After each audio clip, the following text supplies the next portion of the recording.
Get 'em, Jimmy, where low shack at? The bottle's getting empty, I'm not cracking, we stacking. Chips, all of this, what I want, plus money winners, that's what I'm on. You can say I'm gone, I prefer elevated, pump sports radio. Time to get educated, who get produced, play the juice, letting loose with so much abuse that the bookies wanna call the truth. They getting slaughtered, can't forget Jeff and low baggers in the chat. That's a lethal weapon, cause we need, pubbing. We be pubbing! What up, cappers, gamblers, punters, hustlers, low baggers? Happy Wednesday, May 1st to all of you. Thank you for watching Betting with the Bag right here on Pub Sports Radio. Roller coaster ride continues. Last night was nuts. The NBA game started, cashed that first half under in Knicks Sixers, and was thinking I was going to have a huge day on the hardwood.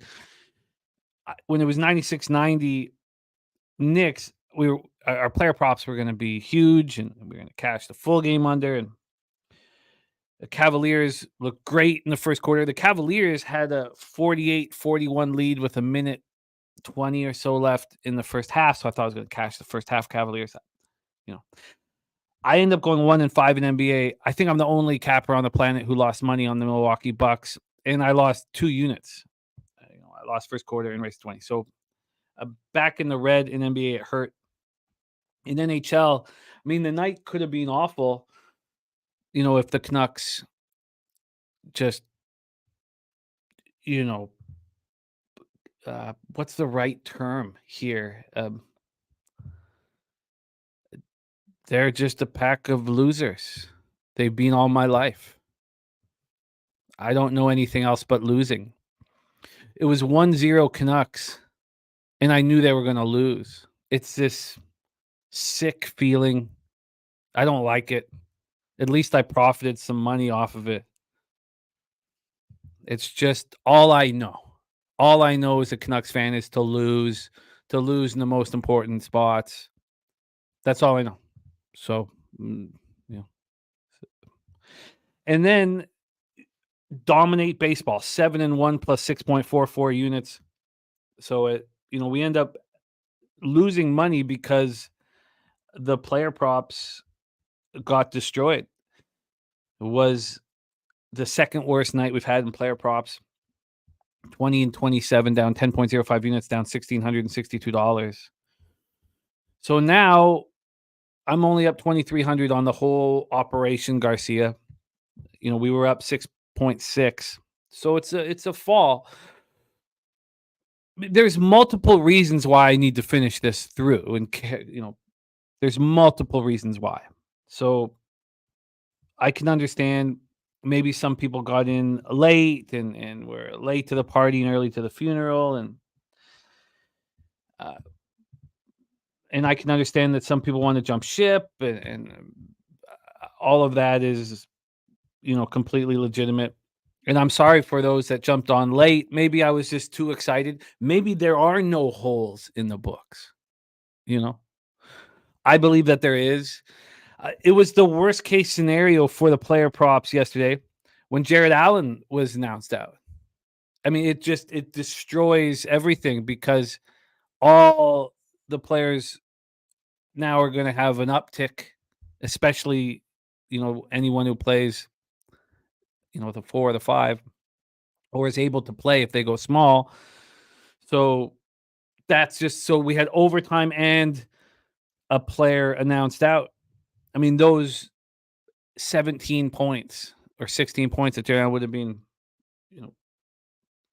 given out to the rest of the players, their player props would have gone up.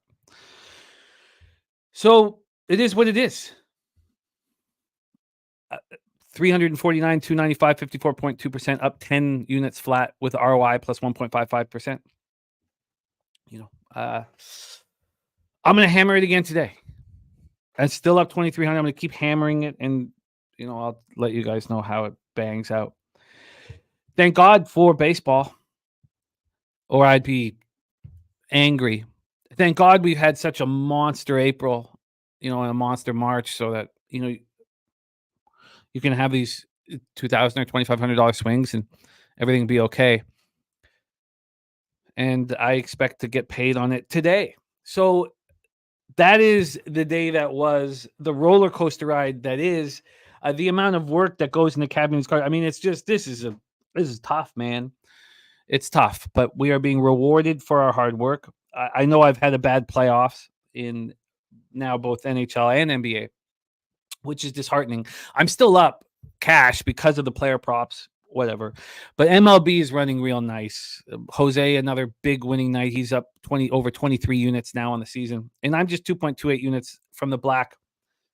So everything is fine. Everything is fine. It's great to see all of you guys. Thank you for joining us. We've got Truth Teller in the house. Sammy Commerce says New Toronto would win yesterday with the goaltending change. Everyone is shitting on the Leafs. Boston wins game 6. We get another short line on Leafs at home. Show me you can win a must-win game at home, you soft-ass Leafs. I just messed up that series beyond comprehension. And, the barbs I'm taking, like my girlfriend all over me. She's like, how could you not be on the Leafs? You're messing this whole series up. She's all over me for messing it up, and that's what I've done. The Jets, didn't show much heart, or the Avalanche are so good. It's possible that the Avalanche and the Panthers, after this spectacular first round, are just, elite hockey teams. Now, maybe the Oilers have something to say about that. Maybe the Dallas Stars have something to say about that. We'll get in NHL here in a second. Stacks play today is in from Justin McKelvey, Jose Altuve, up over 1.5 bases plus 108. So we have a great show. Jose seeing the board so clearly, and we have best bets from Daby Cab and TJ.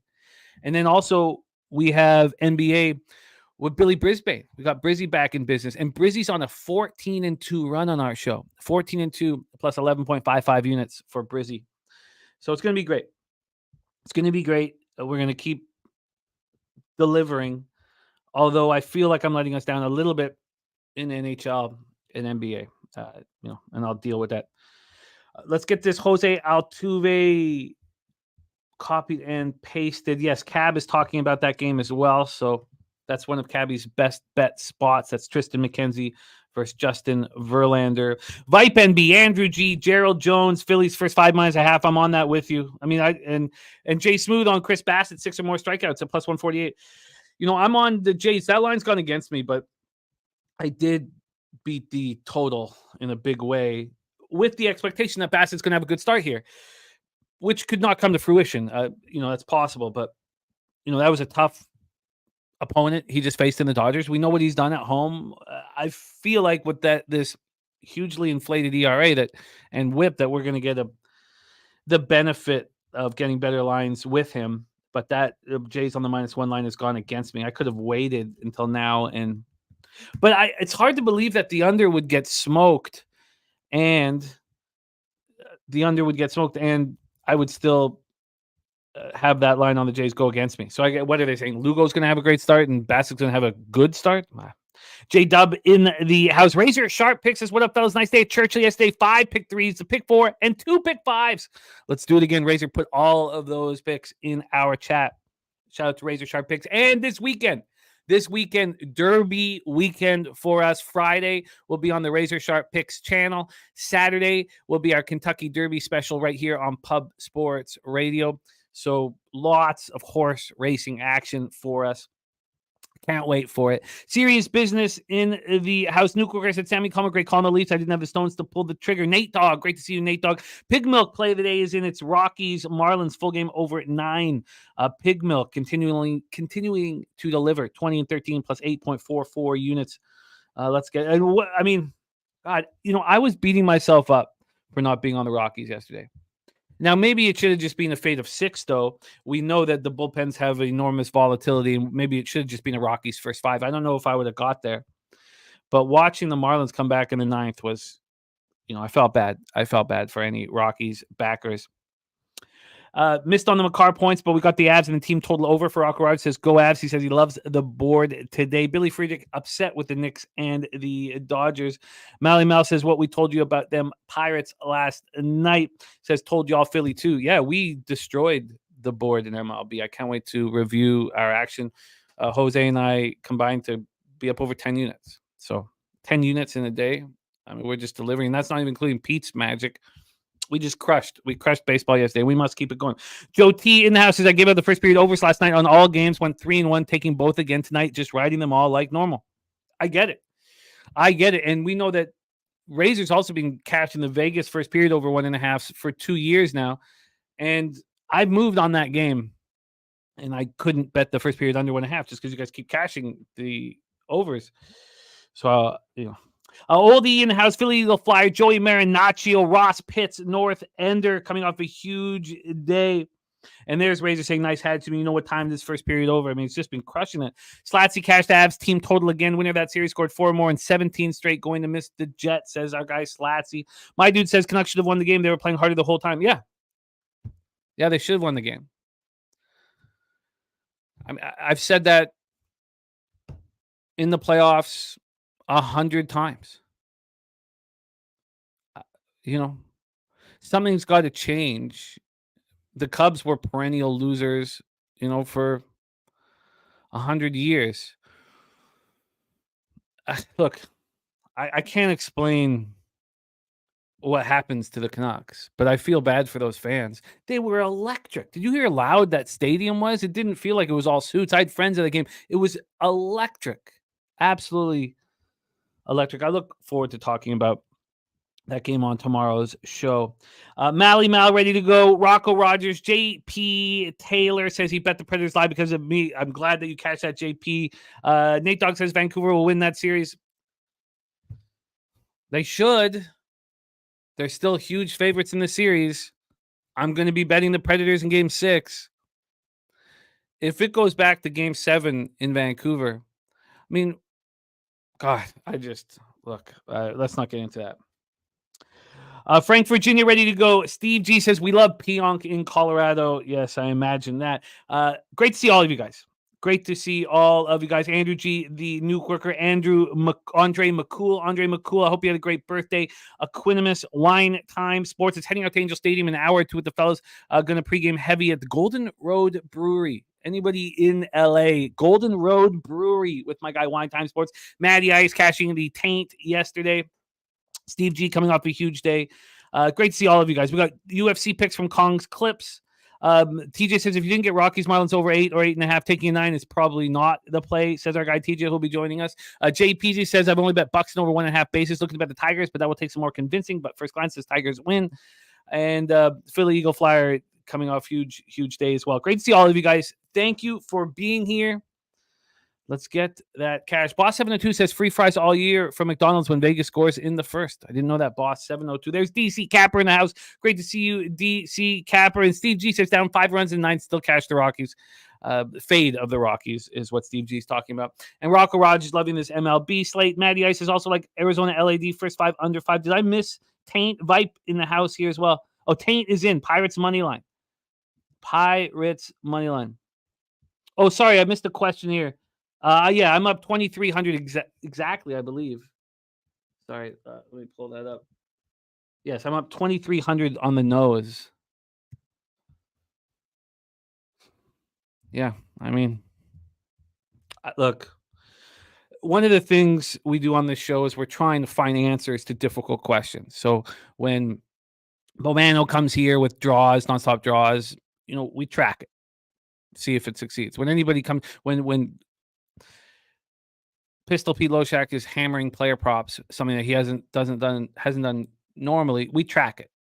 When we come into this angle of taking every player prop on the other, we track it. So that, look, we're going to find answers, and we're going to prove that you can be a successful sports gambler. And we're not going to sell you anything while we do it. And we're going to do it together. That's it. All right, let's get to work here.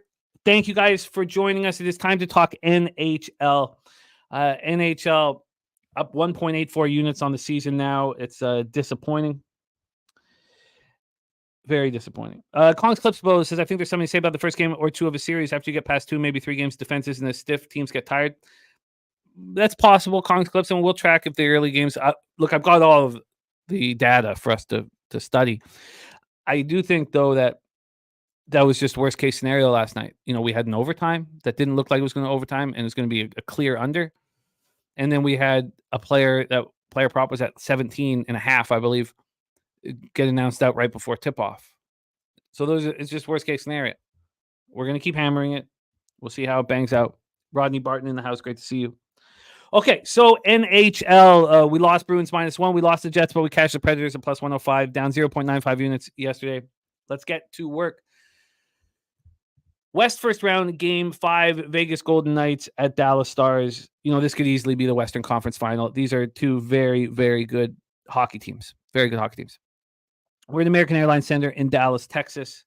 So I studied the draw all season. A Coochie Destroyer on the first period over and the full game over. There were some bounces that went in game 4 that probably shouldn't have. And I don't think there will be ice available in this game. So, Coochie Destroyer, trust your cap. I'm going to be moving in a different direction, but trust your cap here. So, when I was studying the draws, I thought, when would these draws, in my estimation, turn a profit? And it's when there's two teams that have a ton of parity between the two, and they're very good. So there's not as much volatility because they're so good, because they're so sound defensively, because they roll 4 lines, get deep into a series. I talked already about how the Carolina Hurricane New York Rangers series already appeals to me for draws. I've been watching these draws, watching them, studying Bobano's draws, and I'm ready to come in. I'm ready to get in. So my first draw of the season is here. Vegas Golden Knights at Dallas Stars. Now, I don't have FanDuel or DraftKings, and I should probably open them up if this is something I want to move forward with in draws. But at this point, I had to use the +324 at Pinnacle, which is about 40 cents worse than what Bobano had been getting all season long on his draws. And Bet365 was only giving out +300. I'm also on the under 6 in this hockey game. Let's break it all down and let's go over line history here. And the public is all, I don't care as much where the money is in NHL, but I've always cared about totals. The reason why I didn't care about money lines is, we get into these games like the Edmonton LA Kings game.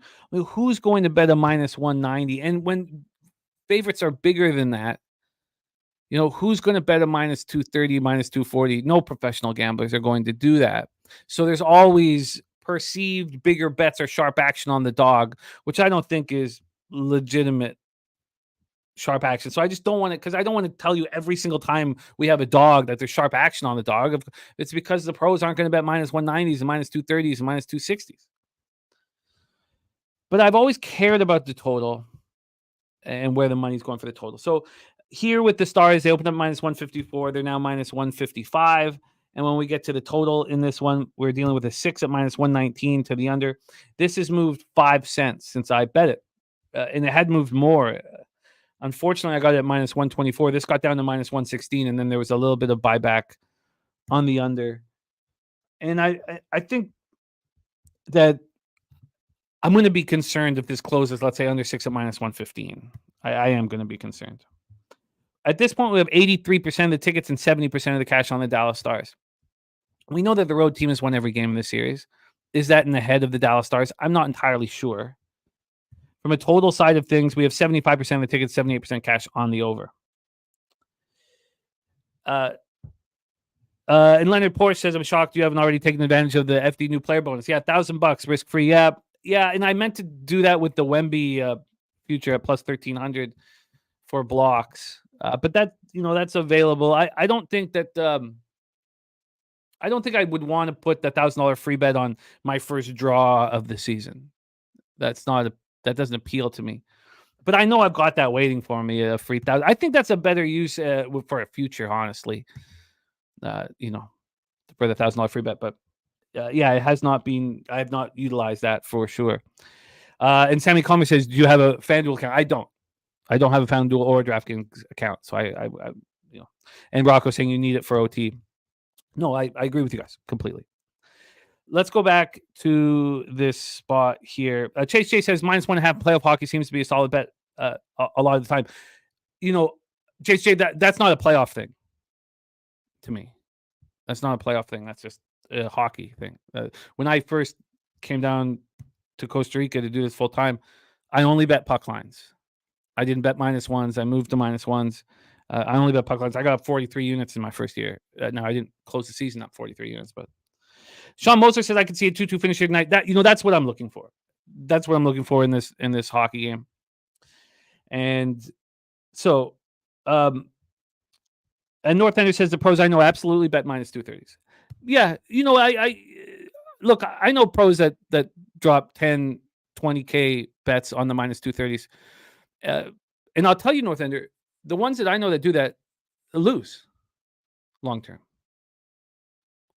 And I'm not saying that your colleagues don't lose long term with the -230s,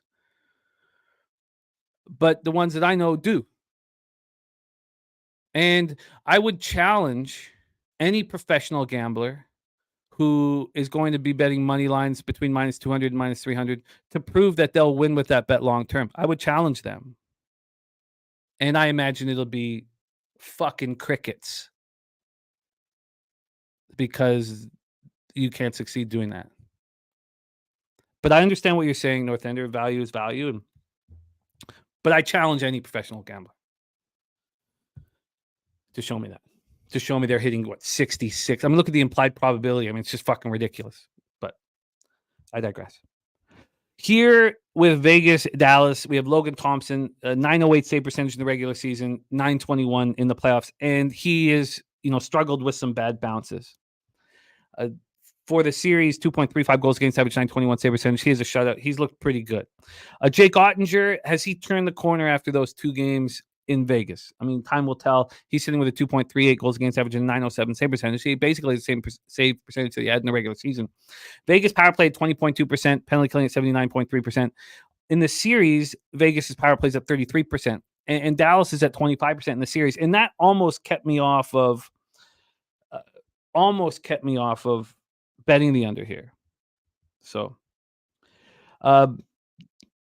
Danzo says, I don't know how you bet NHL pregame. I have to do it live, wait for my team to go down a goal, and then bet them and get plus 275. Danzo, your team must be you must be an underdog to begin the game, because a favorite who goes down 1-0 is between plus 160 and plus 180. Certainly not plus 275. So the penalty killing here and the incredible skill set of these power plays almost got me off of betting the under. So look, the Stars showed who they were, a deep team. As much as some people dislike DeBoer for who he is, he's done a really nice job with this group. They're getting they're getting goals from all over the roster. Dellandrea looked great. Wyatt Johnston's been a monster. 3 goals in his last 2 games. He's going to be amazing. And then Dadonov as well, scoring for them. So they're getting production from everywhere. Jack Eichel is rolling right now. He's got goals in 3 straight games, 6 points in the series. If I had a free bet, I would think that this home road craziness would continue. And when I think it was North Ender said the line is telling here, I agree. This line tells me that Vegas is extremely live in Dallas. We've seen series just like this where the road team just continues to deliver. We've seen it so often. So, look, my first draw of the season is here. I'm going to be betting draws in the Hurricane Rangers series. When I see 2 very good hockey teams that are very even, I'm going to start hammering draws, and I'm going to plan just to really do this in the playoffs. Or maybe if this is successful, I'll wait for the most important games of the year and we can move forward in that. So there we go. Oh, yeah, Danzo. I mean, if you're talking about moving on a team when they're down 1-0 in the third period, that's very, very different. That's very, very different here. So let's roll. Let's roll here. What did I miss here? I think some more talk about this minus 230 stuff from North Ender. I'll go over all of these, everything there. And But here we go. There you go. I'm on the draw and I'm on the under 6. I'm on the draw plus 324. You're right that I'm going to need a FanDuel account if the draws, if I deem them worthy as we move forward. And I'm on the under 6. I got that at minus 124. It's available at minus 119 right now. That line has gone against me. And no, I know it's all good, North Ender. I just, want to be privy. It's important. These are all important conversations. All right, let's move on to game 2 here, 10 p.m. Eastern, West first round, game 5, Edmonton up 3-1. The LA Kings were a good road team this year. Well, they were one of the best road. They broke the record for most consecutive wins on the road before falling off in the second half of the year. Obviously, I got pretty excited about that Kings team early in the year and was moving on the futures market with them. What I should have been doing was adding to my Oilers action when they fell off early. We're in Rogers Place, Edmonton, Alberta. David Riddick is going to be in between the pipes. Now, LA outshot Edmonton 33-13, and that's a backbreaker for the team that gets 33 shots. And we saw that in Nashville. It affected them when the Canucks were able to beat them with barely getting any shots on goal. And I imagine it's going to affect the Kings. This is all being special teams. The LA power play is at 0%. Their penalty killing is at 46.7%. You're just going to lose. Oilers power play 53%. Their power play 100%. Now you can get outshot 33-13 and win hockey games. Evan Bouchard scored the lone goal of that game. So Edmonton's 8 of 15 in the series. And LA, the Kings are the only team in the postseason that hasn't scored. Edmonton's 13 shots tied a franchise record for fewest shots in a playoff game. It was also the fewest shots they'd ever had in a playoff win. It was the 11th time since 1974 that a team has taken 13 or fewer shots in a playoff game and won. And of course, game 3 at Nashville last Friday, the Canucks took 12 shots on goal and won. And it affected Nashville. So there you have it. I'm 200 on each prop. Sweaty Butcher, 200 on each prop. And it's a roller coaster ride. It was really glorious for a while, and then it's fallen off in a big way. Fanatical Jim says this game might be for Rob Blake's job. I'm not sure if it will go that intense. There's my guy Good in the house. And I do, every time that the Operation Garcia, I know we're switching over to NBA quickly, but every time Operation Garcia has had a horrific day, it's bounced back. I don't know if it'll bounce back here, but it has. Rocco Rogers looking at McDavid 2 or more points, minus 136. Nate Dogg, Edmonton money line, lean over. Philly Eagle Flyer on the Oilers second period, team total over 1.5 at plus 180. I'm off of this spot here. I imagine that the Oilers take care of business, just like the Hurricanes did in Game 5. They're the better hockey team. And Steve G on the Oilers minus 2. I imagine that is the case. And maybe I'm just leaving money on the table. I mean, it feels like that was a spirit breaker in the last game.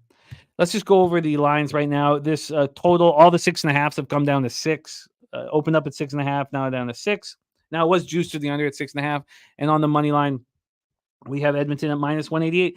It was minus 200 at 365. This opened up at minus 185. Maybe that's a really good line for the Oilers. There's my guy Juan Ruiz in the house. Maybe that's a great line. So, in saying all that, I'm hesitant. This group of Oilers has not sealed the deal in the most important situations, but they have the Kings number.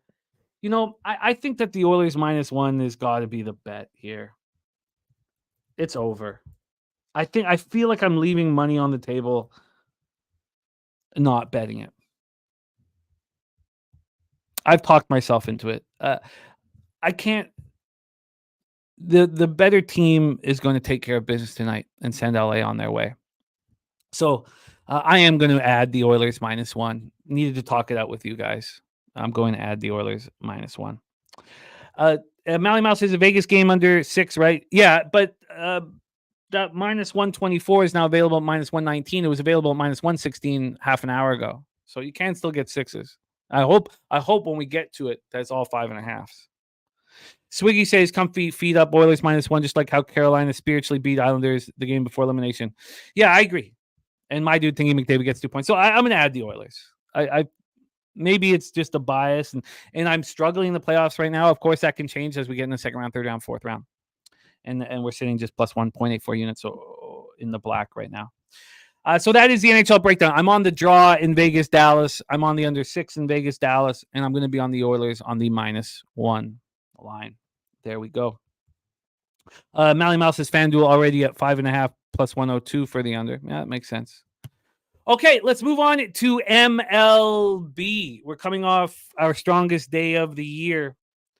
12 bets, 3 pushed, and 1 was voided with the pitching change, which ended up pushing anyways, but still voided with the pitching change. So so Chicago first 3, Chicago first 5, push. San Diego first 3 -0.5 plus 125 cash. San Diego first 5 -0.5. So first 3 -0.5 plus 125 cash. First 5 -0.5 plus 102 cash. Game 1, St. Louis Cardinals cash plus 108. And then game 2, as we talked about, we wrote the script for that. Detroit first 3 and first 5 cash. Now we were fortunate to cash that first 5. Then San Francisco, Boston first 5 under 4 pushed. Jose cashed the full game under. Washington first 5. It was 1-0 going to the bottom of the 4th, but I lost that. That was my lone loss on the board. Seattle first 5, Seattle full game. That was a great cap that we did together. Cash. And Seattle first 5 ended up being my best bet of the day that I gave to Chang. And so it was a great day. 7-1 plus 6.44 units. The black is in sight. Let's stay on our shoes and go get the black. Let's stay on our shoes and go get the black. Jeffrey Moore on Oilers in regulation at -120. Interesting, Jeffrey, in the playoffs, -1s I like even more than the regular season. In the playoffs, -1 is maybe out of the fandom, but I really, really like being live when I'm on a favorite in overtime. But that's a nice price on Oilers in regulation at -120.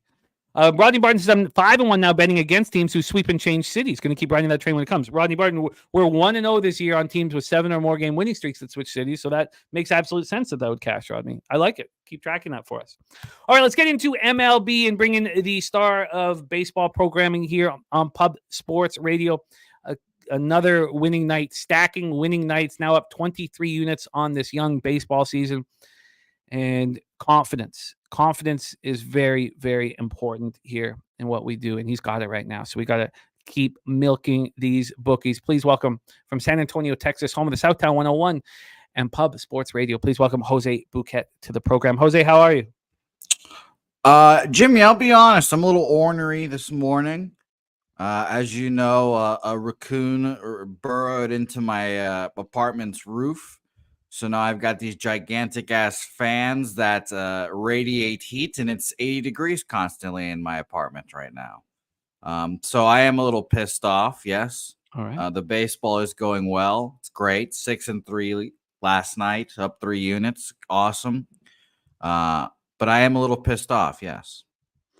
Well, nothing wrong with being a little pissed off. Having a little bit of edge never hurt nobody. Let's get to work here. My balls have been sweating for fucking hours, Jimmy. Hours. Well, hopefully somebody says something horrifying to you so that you're ready to rock with, forcing your balls on the bridge of somebody's nose or talking taint or any of that stuff. You're ready to go. It's the perfect temperature for that specific thing. You're ready to go. All right, let's get to work. Thank you guys all for joining us. We have best bets here from both TJ and Dabra Cadabra. We start today at 1:10 p.m. Eastern. We have the St. Louis Cardinals 14-16, 9-9 on the road at the Detroit Tigers, 17-13, 7-9 at home, or at Comerica in Detroit, Michigan. By the way, yes, I tip my hat to you for giving me the cojones to move on the Seattle Mariners as well last night. I went to bed. I didn't have to watch the game. I knew it was cashing. I went to bed. It was game. The fucking bees were still in bullshit. We were in like the 3rd inning. We were up. I was like, okay, we're good. I'm going to sleep here. I woke up to both the money. I was like, of course I did. Barely. It was a nail biter at the end. Really? Was it? Because I haven't watched the highlights or anything. It was a nail biter. Here we go though. We have Tigers at home to the Cardinals.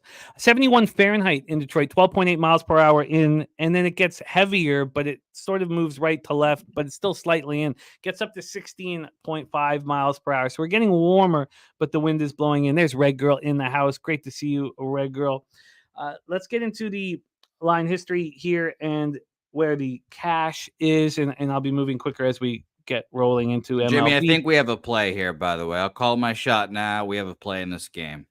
All right, I like to hear that. All right, let's go over the line history. Here we have Miles Michaelis and the Cardinals at minus 108. They open up now minus 109. They open up minus 100. So a 9-cent move to your St. Louis Cardinals. From a total side of things here, we're at a 9. It's minus 107 to the over. Opened up at 8.5 and moved to 9. A half-run move to the over. I think we all expect volatility with these two pitchers on the mound, despite the wind blowing in. 70% of the tickets and 91% of the cash on the Detroit Tigers. So I can imagine immediately what Jose is thinking here. 73% of the tickets and 80% cash on the over, and the line's moving towards the over. Miles Michaelis and Kenta Maeda both have had tough seasons, and both are coming off really good starts. Michaelis, 5.91 ERA, 1.47 whip. He's allowed 6 home runs in just 32 innings, but 25 K, 7 walks. He's a fine K to walk ratio. His last start, 4-2 win at the Mets. He went 5 2/3, 7 hits, 2 earned runs, 1 homer, 5 Ks, and no walks. Kenta Maeda coming off a 4-2 win at the Rays. He went 5 innings, didn't allow a run, 5 Ks, and didn't walk a batter. He has had some walk issues before that start. Coming into that start, he'd thrown 17 2/3 and walked 7 batters. Now he still has allowed 7 home runs, but none came in that last start. And these teams can't hit righties. Cards versus righties, 230, 650 OPS. Tigers versus righties, 220, 659 OPS. And we know how good these bullpens are. You know, we saw that in game 1, and we didn't see that in game 2. But they're both strong bullpens, especially the Tigers. Even though the Tigers has been falling off, the Tigers bullpen's been falling off of late. The Cardinals has been better. Take it away for us here, Jose. Cardinals, Tigers. Yeah, I mean, this is Cardinals. I mean, this is easy Cardinals, right, Jimmy? I mean, this is like 30% of the money or whatever you said, 30% of tickets on the Cardinals. Lines moving that way. Like, easy Cardinal spot for me. I thought, because today's been, I haven't had any plays jump out at me today besides this one. This is the one player where I was like, okay, well, this is kind of obvious. So I definitely thought about going first 5 full game here, but I'll probably just stick to full game. I don't trust Miles Michaelis enough to do the damn thing, and I think I'll need every inning I can get. Which is, it's funny that Kenta Maeda, again, he's been a victim of the fades and of this year. It's for some reason the market's always kind of very indicative when he's going to pitch well or pitch poorly, and it's quite funny. But I'm taking Cardinals here. The lines, again, on screen, I made them this morning, and they're just completely off now, which is how funny this line has moved. Minus 108 for me on Cardinals full game. Yeah, I think that makes sense here. We also, I mean, if you look at these bullpens season long, the Tigers bullpen's been better, but over the last couple of weeks, the Cardinals bullpen has been better here, and both have been used pretty heavy. Truth teller on the Tigers money line. I agree with you, Jose. I agree with you. I mean, it just the market is being very indicative as to what we're going to see through the early part of the year, and you've ridden this market analysis to 55% and plus 23.47 units in the ROI double digits. Yep. Shout out to Troy again. ROI. I got you, Troy. I'm calculating that shit by hand right now. I'm doing it. And by the way, North Ender is right. And I have to keep telling myself this, and I appreciate you telling me this as well. I got to keep betting these things for a full game, because first 5, I'm getting crushed.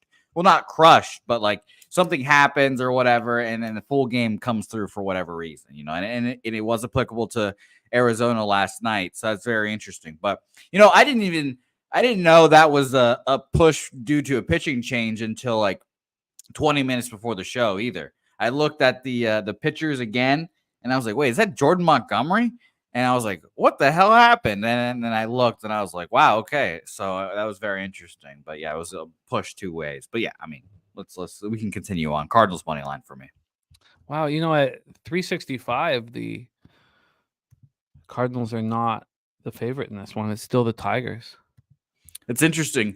The line movements on Bovada and Bet Online were pretty interesting. I wanted to hear what yours were because I just wanted to make sure that there was movement that way. But Bovada and Bet Online both at one point had this minus almost 120 for Tigers, and then it flipped, and now, like we said, it's minus 114 at Bovada and minus 109 at Bet Online. So it's still a bit of a difference, but that's pretty crazy that 365 hasn't moved that much.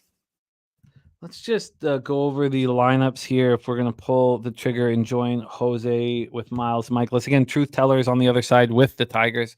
Donovan Contreras, Nootbaar, Arenado, Goldschmidt, Burleson. Burleson had the big hit for us yesterday. Mason Wynn, Gorman, Ciani behind the plate. For Detroit, Green, Kanya, who's a defensive liability in left. Perez, Carpenter, Vierling, Torkelson, Keith, Baez, Carson Kelly. That's one of the worst lineups the Tigers can put out. And it's nice. Helsley only threw 10 pitches yesterday, so he'll be available. He looks awesome. He looks awesome. All right, I'm going to join you on the Cards minus. I'm going to get 105. Jose got minus 108. I'm going to have to bet that here during the show. Let's move on to Game 2, and we have our first best bet from one of our guest stars, one of our show's guest stars. Please welcome from just outside Colgate College in upstate New York.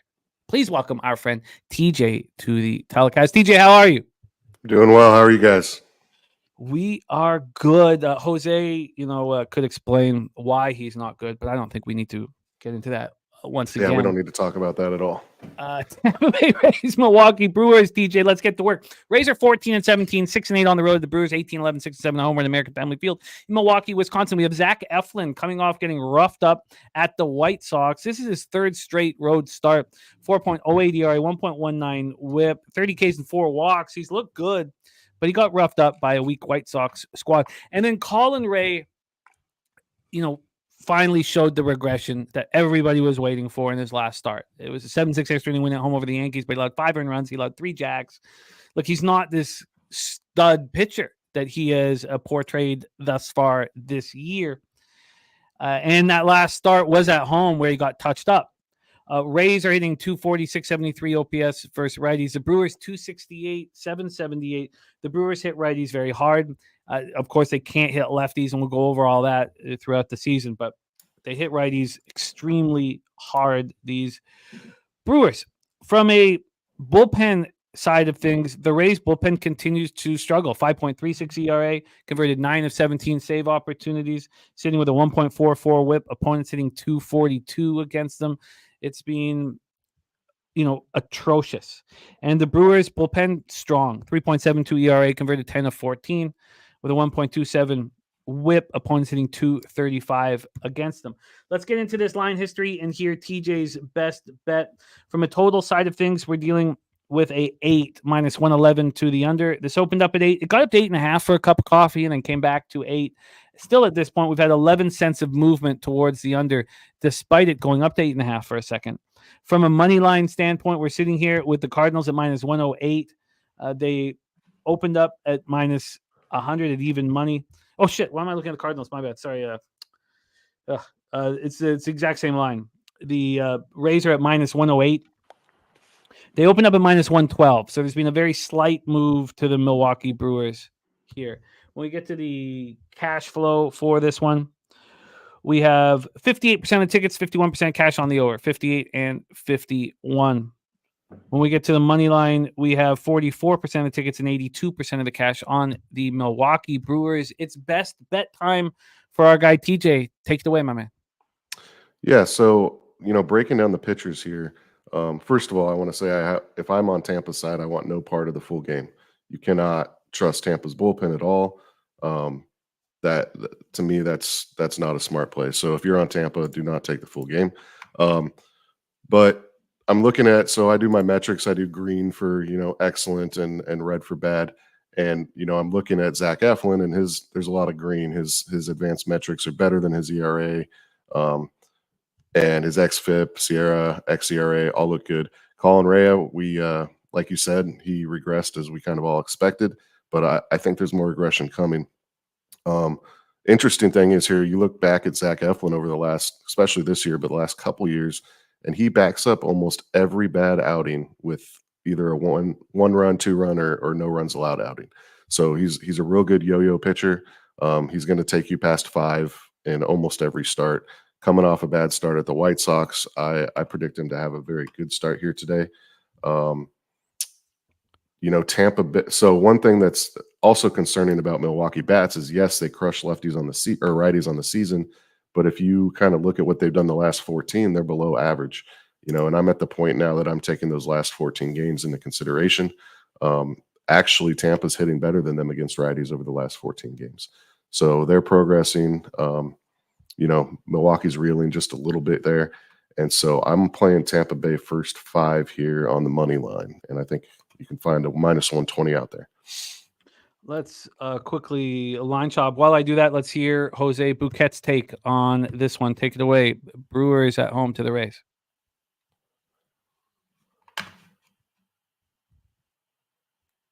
How long should we let him talk? Sorry, no, there we go. My computer was freaking out there. I was opening up a tab and it was being a dick.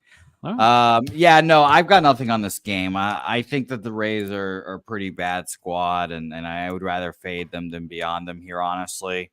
Who knows? Maybe they'll fight again here and make it a watchable game. But yeah, I didn't have any action here. The market didn't push me one side. I was semi-interested that let me double check here, that 56% of the bets were on the Rays and only 18% of the money. And I was like, okay, well, that makes, obviously Brewers seem like the sharper side with bigger bets, but line movement doesn't really justify it, I guess. It got up to -120 at one point for the Rays, 124, and then just plummeted since then. So, yeah, I'll stay off. I like Brewers here, but nothing for me. And I'd take them full game, obviously, because the Rays bullpen has been awful. Yeah, I think that all makes sense to me. This is not a gift, Kong. We will hear that from TJ. He'll make it clear when it's a gift. The best line I can find offshore right now is that first 5 at -117. It's -119 at Pinnacle. Can you beat that? No, I can't beat it. All right. This makes sense, though. What TJ's doing.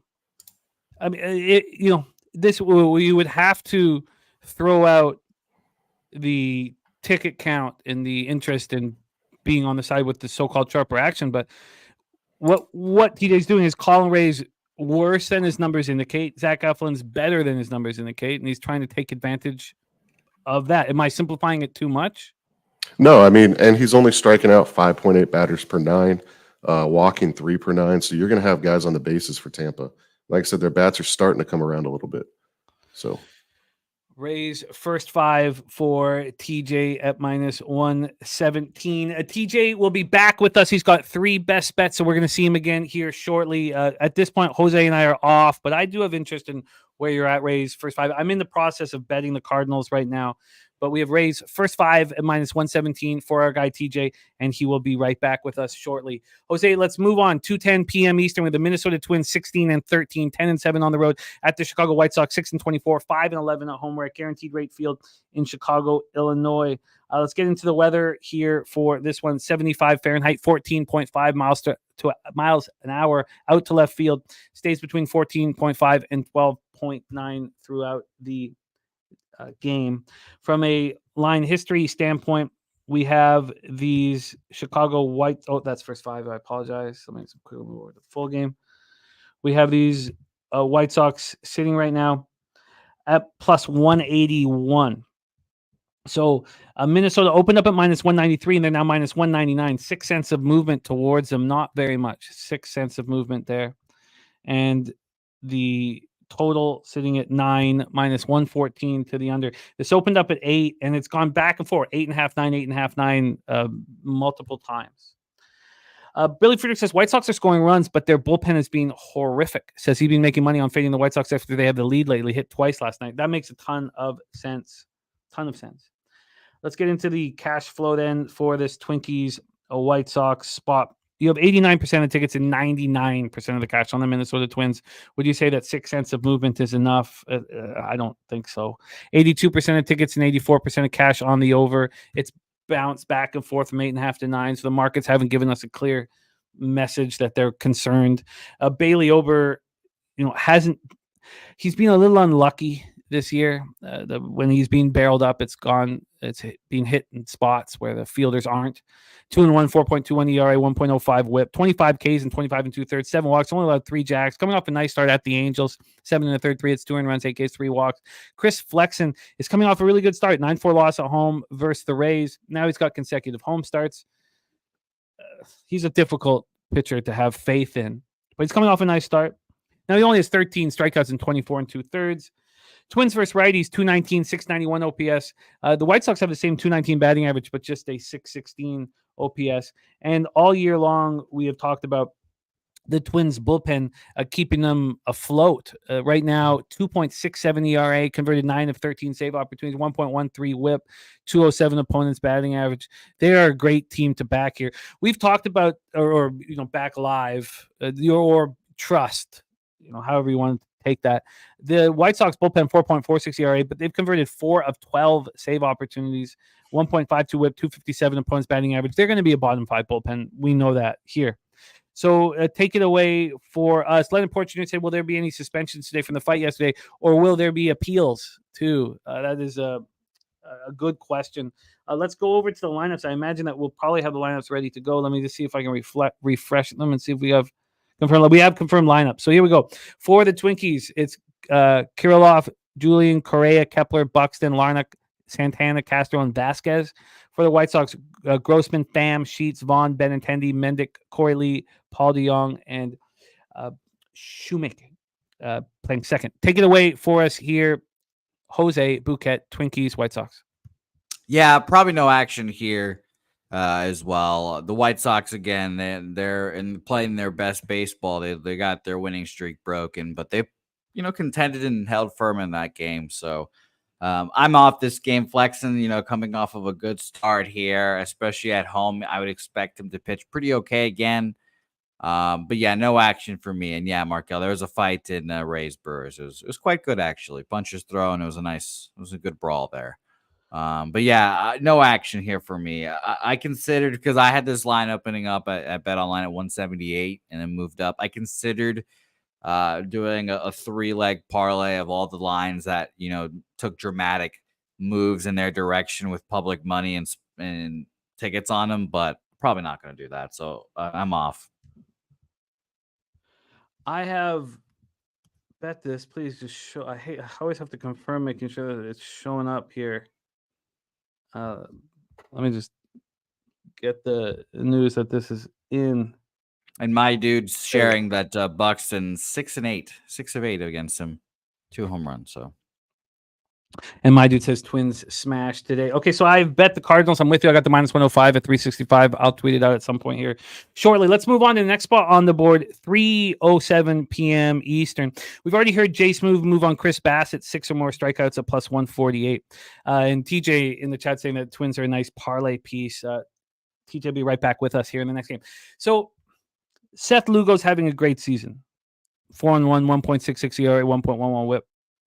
He has, he doesn't get strikeouts when you need him to, but he gets soft contact. He's only allowed 2 home runs over 38 innings. Coming off an 8-0 win at the Tigers, he went 7 strong, no earned runs, 3 hits, 9 Ks, 2 walks. He's pitching very well. Bassett's a better pitcher than him. And we have an advantage on the mound with the Toronto Blue Jays. And the Blue Jays can't hit. So unders are just going to keep cashing with them. And their bullpen, I keep telling you guys, it's better than the numbers indicate. So unders are just going to keep cashing. So I moved on the 8.5 last night, but I also moved on the Jays -1, which, as it turns out, might not be smart. I got -1 at +111. I got the under 8.5 at -115, which I like very much. When we go to what it is right now, the under 8's now -115. Oh, wow. The Jays are now -150. What? Wow, really? Yeah, that's at 365. Wow. Okay, so maybe I fucking nailed it. Okay. Okay. Well, I'll sneak this in here quickly. I'm on the under 8 with you, -115 for me. I think we're going to see 7.5. Shockingly enough. Well, I love it. As I got the 8 at -115, it's now 8. Sorry, I got 8.5 at -115, it's now 8. And we did get to 7.5 an hour and 10 minutes ago at Pinnacle. Yeah, and Bovada's showing it 7.5, even money, but it's still there. So, Okay. and I don't know if you've touched on the market yet for the total, but I mean it's hilarious. 62% of the bets, 65% of the money on the over. Oh yeah, So it was like that last night. We got best bets coming in from BJ. He's also on the blue. He's taking the money line. I took the -1 to get the plus money. But I love hearing that. I've copied and pasted that, BJ. Thank you for sharing that with us. But DC and Capper is by on the the way, other side. Troy's asking first five or full game under here. I like full first five, but I wouldn't hate both, honestly. Or full game, excuse me, but I wouldn't hate either one. I liked the first 5 better, but it had already moved to 4. And I didn't get it in time for the 4.5. At that point, the first 5 had moved to 4, and the full game was at 8.5, and Pinnacle had already moved it to 8. So I felt like my advantage was with the full game because the 4 is pretty common situation after 5 innings, and I didn't want that to be a push because I was late to the party. So okay. So first off here, where is that first advantage that I saw? And this is a similar advantage that TJ saw with Eflin versus Ray. Lugo is not a Cy Young nominee. He's not going to sit here with this. Anybody in the league could have picked him up for not too much money in the offseason. Teams consistently in his career have said, you're not good enough to start for us. Now, he's a quality pitcher, and he's showing that. But Chris Bassett off a horrific start against the Dodgers, consecutive home starts. I love the spot. Now, most people in the chat are on the other side, which is, fine. TJ says, do we have an advantage on the mound? I have these guys very, very close. That's fair, too. And maybe it's a vividness bias for me because I know that Bassett bounced back from bad starts. He's such a character guy. I know he bounces back from big starts. I've watched all last year, and I was so impressed with it. I know that the Royals are a much softer opponent than the Dodgers. So we'll see how it bangs out. At this point, the Royals' bats are tougher than the Jays' bats. And then the bullpen will tell you that the Royals have a better one than the Jays, which I don't believe in at all. Jays bullpen right now, 4.76 ERA, 1.35 whip, 245 opponents batting average. This will be top 12 bullpen by the end of the year. And I really do have faith in that. And the Royals bullpen, 3.44 ERA, 1.36 whip, 242 opponents batting average. Within 6 by June 1st. Maybe that's a little early. Maybe by June 15th, the Jays will have better numbers than the Royals bullpen. So within 6 weeks. Res Mob in the house. Sean Pulliam in the house. So for me, locked in. Take it away for us here, Jose, Jays, Royals. Oh, I didn't give the line history. Let me actually do that quickly. Go ahead. I'm shocked that this went to -150. I gave the total history, but let's give the money line.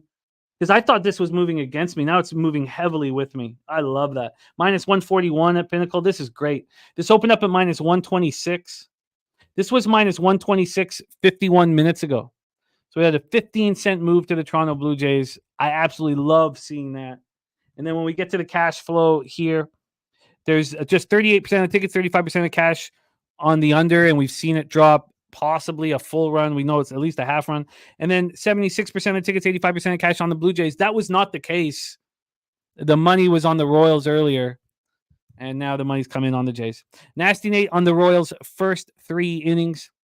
Take it away for us here, Jose. Royals, Jays. Yeah, I jumped on the under.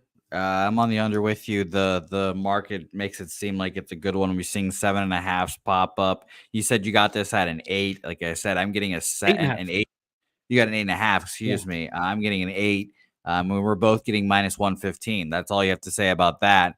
And of course, the market, 62% of the bet, 65% of the money on the over. So under here. I think Bassett obviously pitches well. And Seth Lugo has done well this year, and I think he can keep that roll going. Now, I don't know what is wrong with the Blue Jays and their hitting, but it's so funny. They went from the team that couldn't stop hitting the ball a few years ago to now they can't hit shit. Well, I mean, I know what's wrong. Vladdy Guerrero is nowhere to be found. Yeah. Tristan Costa's better. And we move Matt Chapman and replace him with Isaiah Kiner-Falefa, who's been great. Everybody loves IKF. Everybody loves him. But, I mean, we have no power. I mean, Justin Turner is our best hitter. And where's Bo Bichette? I mean, it's just, bankroll. So a lot of people in the chat against us here. And as I've seen over the last little while, and I'm sure everybody in the chat has seen it, or has felt the same way, when the chat's against you, it's not necessarily a bad thing. For me, and what are they against you? Are they on the Royals? Yeah, they're all in the Royals. Yeah, I'm surprised by that. Bankroll Spence on the Royals. We got some people with it. No one's on the over. Nasty Nate on the Royals first 3. Jarek White on the Royals first 5 full game, and DC Capper's best bet in Major League Baseball's Kansas City -116. I'm surprised that people don't fade Kevin Gausman the way they do Chris Bassett. Like I said, if you're telling me one of those two pitchers is washed up, it's Kevin Gausman to me compared to Chris Bassett. But whatever.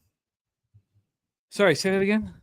If I had to pay, if one of these two guys were washed up and you told me who's going to have better numbers this year, Kevin Gausman or Chris Bassett, I wouldn't be surprised at all if it was Chris Bassett. I would be absolutely mind blown if it was Chris Bassett. I would be absolutely mind blown. I don't think there's a chance in fucking hell that Bassett is. But Gausman is a Cy Young candidate. I still think he's not going to have a good year this year. The gift of taking him first 3 and first 5 against the Dodgers, did that not show you how elite Kevin Gausman is? He completely shut down the Dodgers, who were averaging 6.5 runs a game. We're on a 6-game winning streak. Yeah, they're dominating. They won 8 of the last 9, I think now. But that loss, Gausman completely shut them down. I think he's absolutely elite, but that's part of the fun. Not agreeing. Best bet for BJ though is the Blue Jays money line. So we're with him. The COD guy in the house, Joe Yurkovich, says Jays 201 batting average with runners on. That's been a constant. Even when we were hitting, remember that year when we were hitting and we still couldn't hit with runners in scoring position, and that's when I thought we were the best team in Major League Baseball. Remember? Yeah, I was thinking about that. I was like, what was the thing that Jimmy used to say? Yeah. Like we're hitting like 200 with runners in scoring position. We were under the Mendoza line, and we were 500 in the AL East, and I was like, that means we're the best team. That was a poor take. Eyeball 509 in the house. All right, let's roll on. So those were my only bets that I felt like I needed to get in last night. And when I woke up this morning, I was very upset. I was very upset because I thought I was wrong with the Jays, right about the under. Now it looks like I think I'm right on both, but we'll see. And a lot of people in the chat on the Royals, so we'll see how it banks out. Let's move on to the next spot on the board and welcome back one of our 2 guest stars, our guy TJ, back in action with us. Now, TJ has already given us the Rays first 5 at -117. We roll in to the Pittsburgh Pirates, 14-17, 9-10 on the road at the Oakland A's, 14-17, 6-9 at home at Oakland Coliseum in Oakland, California. Let's get into the weather here for this one. We have 67 Fahrenheit, 9.3 miles per hour left to right across the diamond. Gets up to 11.5 by the end of the game. Quinn Priester, Ross Stripling. The call on the under in the Quinn Priester, Kyle Harrison last start was, I think, I wish I had more confidence because I only took that first 3 under 2.5, but we called Priester rolling here. And now I want to talk about, I'd love to hear TJ's take on this, but my thought process here is that Quinn Priester just, was at Oracle. It was sold out and he was spectacular. How does he follow that up in front of 1,500 people at Oakland Coliseum? I don't know if he follows it up that well. But I want to see how everything kind of sets up market-wise and hear TJ's action here. Priester, 0-1, 3.48 ERA, 1.16 whip. That's over 10 1/3. That last start, 3-0 loss to the Giants was a thing of beauty. 6 innings, 3 hits, 6 Ks, 1 walk. Stripling coming off a really nice start at Baltimore against a team that hits hard. He went 5 2/3, 6 hits, 2 runs, 1 homer, 3 Ks, no walks. The Pirates can't hit righties, and neither can the A's. And Pirates are 224, 626 OPS. A's versus righties, 207, 629 OPS. And one thing we've talked about throughout this year is this Athletics bullpen. It just keeps looking stronger. I mean, 2.51 ERA, 1.05 whip. Opponents hitting 209 against them. They've converted 9 of 13 save opportunities. They look very, very good. The Pirates bullpen's being middling, 4.08 ERA, converted 9 of 17, 1.28 ERA. Now 214 opponents batting average, probably a little better than they should be. My guy Ken Mizrahi in the house. Great to see you, Ken. Eyeball 509 is on Oakland. The COD guy says Priester is a stud. Let's take a look at the line history here for this one. And Aiden Hill likely. Wow, Rocco. Wow. That's huge, huge, huge. I thought they weren't blaming him for that bad bounce. At least that's what. Wow, that's wild. I thought he was going to be pulled after game 1, even though they won it, because he looked susceptible on that long shot. I mean, Logan Thompson. Wow, that's a huge news. Thank you for sharing that with us. So here we go. We have the Oakland A's right now minus 101. They opened up at plus 104. That's 5 cents of movement towards the Oakland A's. And when we get to the total, we are sitting here with the A's under 7.5. This opened up at 8. The first time it went to 7.5, came right back to 8. But now we're back at 7.5 again. It is juiced to the over. And when we get to the cash flow for this one, we have 46% of tickets, 55% of cash on the A's. Coin flippy. 84% of tickets, 85% of cash on the over, and we've dropped from 8 to 7.5. That's wildly interesting. Take it away, TJ. Best bet number 2 for you, Pirates A's. Yeah, so one thing I really like about what Pittsburgh did with Priester here, he came up in rookie ball in 2019, played low A, high A, up to double A in 21, 22, triple A. Anyways, long story short, 5 years they've worked on bringing this guy up to speed, which is a really good sign. You don't see that much that often anymore. But, as far as pitching in front of 1,500 fans, he's done that in AAA and AA for a while now. It is going to be a little bit of a letdown, but the A's are so bad. They're starting to heat up offensively against righties. I don't know that I buy into that too much. Pittsburgh, over the last 14, they're dead last in baseball, 50 runs created plus. They're just a shell of the first week or two of what they opened the season like, to no one's surprise. And then I look at Stripling here. He hasn't faced a bad offense. I mean, he's faced Boston, Texas, Baltimore, Cleveland twice. Maybe St. Louis is the weakest that he's faced. But he's pitched at least 5 innings going into the 6th and 7th in a couple of those. So he's going to give you depth, which is going to keep the Pittsburgh kind of shady relievers out of the mix. They'll just go to their top 2 or 3 guys in the 7th, 8th, and 9th. We already know Oakland's got a great pin. When I sent you this play, it was at an 8. I liked it a lot more at an 8. So I'm on the under. I'll be on the under 7.5 for purposes of this show. I got to start tweeting out these plays earlier. But yeah, they don't do well against each other's pitch mix. You're going to have wind from third base to first base, which is going to help both righties. They both throw sliders 25% of the time. I just think this sets up as a dead under here, and my numbers come out that way too. So that's where I'm going, under 7.5, whatever number you can get. If you can buy to the 8 for like 10 cents, that's a better play. But I like it. Gagnon says that Quinn Priester is the worst pitcher in the league, the 19th overall pick in the 2019 draft, who just threw 6 shutout innings with 6 strikeouts, 1 walk against the Giants. And then he's not alone. Also, somebody else was saying that he's terrible. Jake. Yeah, I don't understand that. I mean, you look at how he's been brought up. Yeah. That almost feels like they're just trolling, but I know Gagnon's not. But Gagnon. I mean, I don't know what people expect. Quinn Priester is 23 years old. Who cares what he did in 2022? It's good. He got up into the show. He got a cup of coffee. I mean, but look, if you guys want to have extreme comments like that, that's all good. That's part of it. This is. I couldn't disagree with you guys more. I think it's absolutely the most ignorant comment that I've read, in fucking months, honestly. But that's everybody's, allowed their own opinion.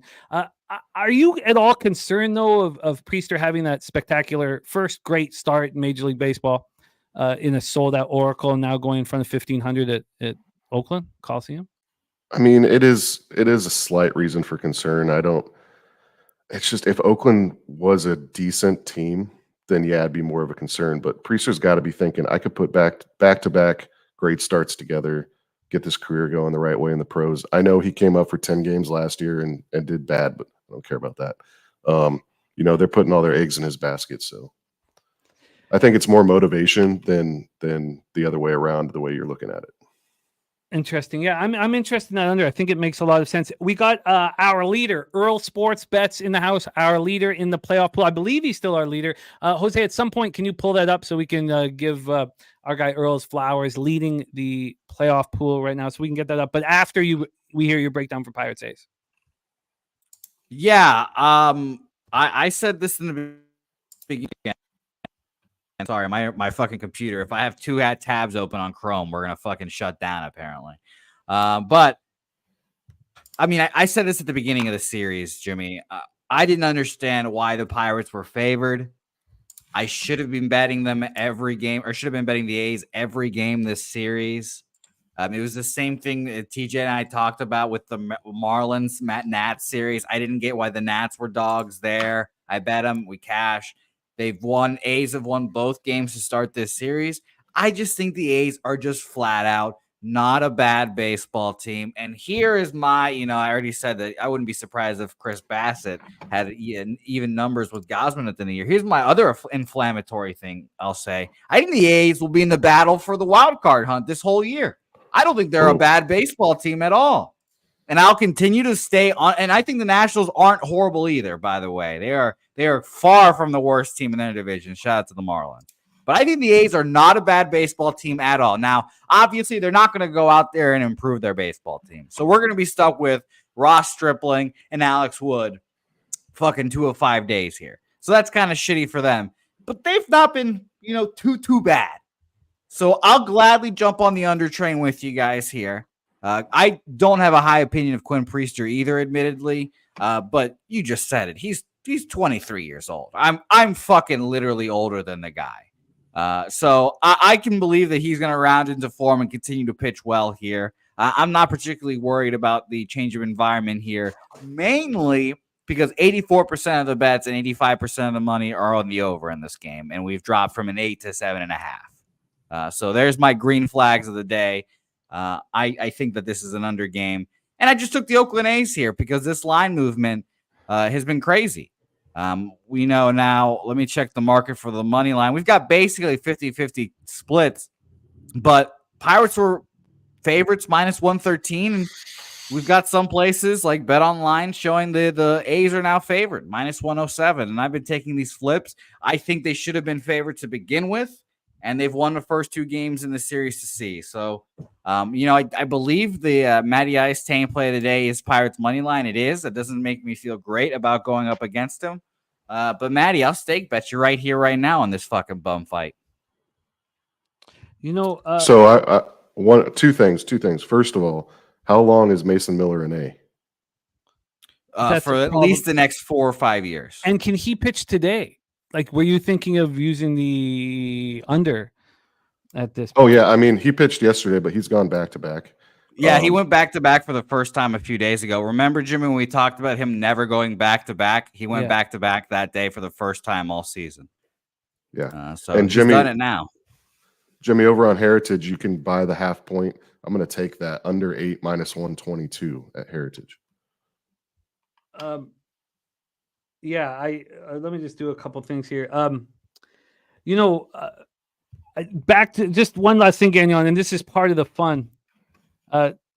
When a pitcher gets picked 19th overall out of high school, he's going to be, likely a stud, obviously. And I don't care what he did as a 22-year-old in 8 starts. And just to reflect on, a pitcher like Priester, being called the worst pitcher in baseball here. Roy Halladay at 23 years old in 13 starts at a 10.64 ERA. That was the worst ERA in Major League Baseball that year. First ballot Hall of Famer, superstar Roy Halladay. So, we'll watch it. And you may be right. You may be right. Quinn Priester might be the worst pitcher in Major League Baseball. I think he's going to be a very good pitcher with a great career. The question is, does he have a great start here after his first great start? I couldn't care less of 8 starts as a 22-year-old on a shitty baseball team.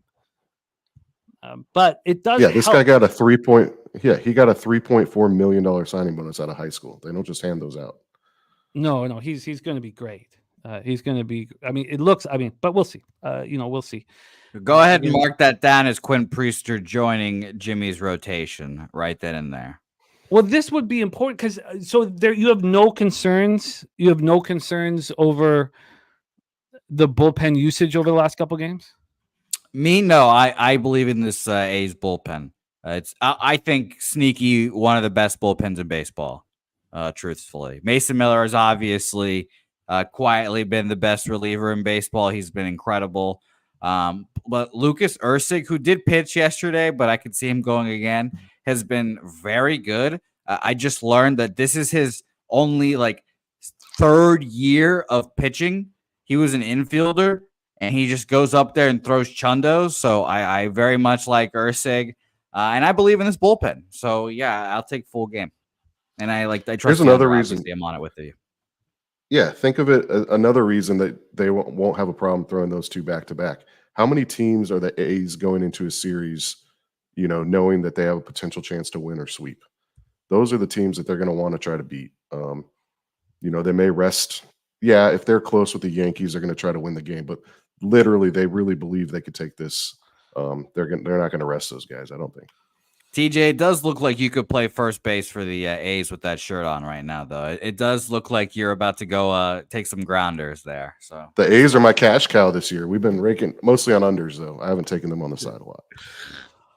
Under 8 at -122. A lot to talk about why we're still talking about the game because I want to bet it, Daby Cab. So it's sorry if it's too long. I want to bet it. And I just want to make sure that I'm comfortable doing it. So I apologize. It's taking a little too long. Sometimes I care more about my wallet than the speed of which you guys would prefer the games go by. Under 8 for me, it's going to cost some cash. It's -122 at Pinnacle as well. So I think I'm going to join you on this. And Jose, did you move on it? Yeah, I'm on Oakland full game money line -106, and I am also on the under 7.5. That's what I got. It's -105. So that should make you feel better. You're not going to bother paying for the 8.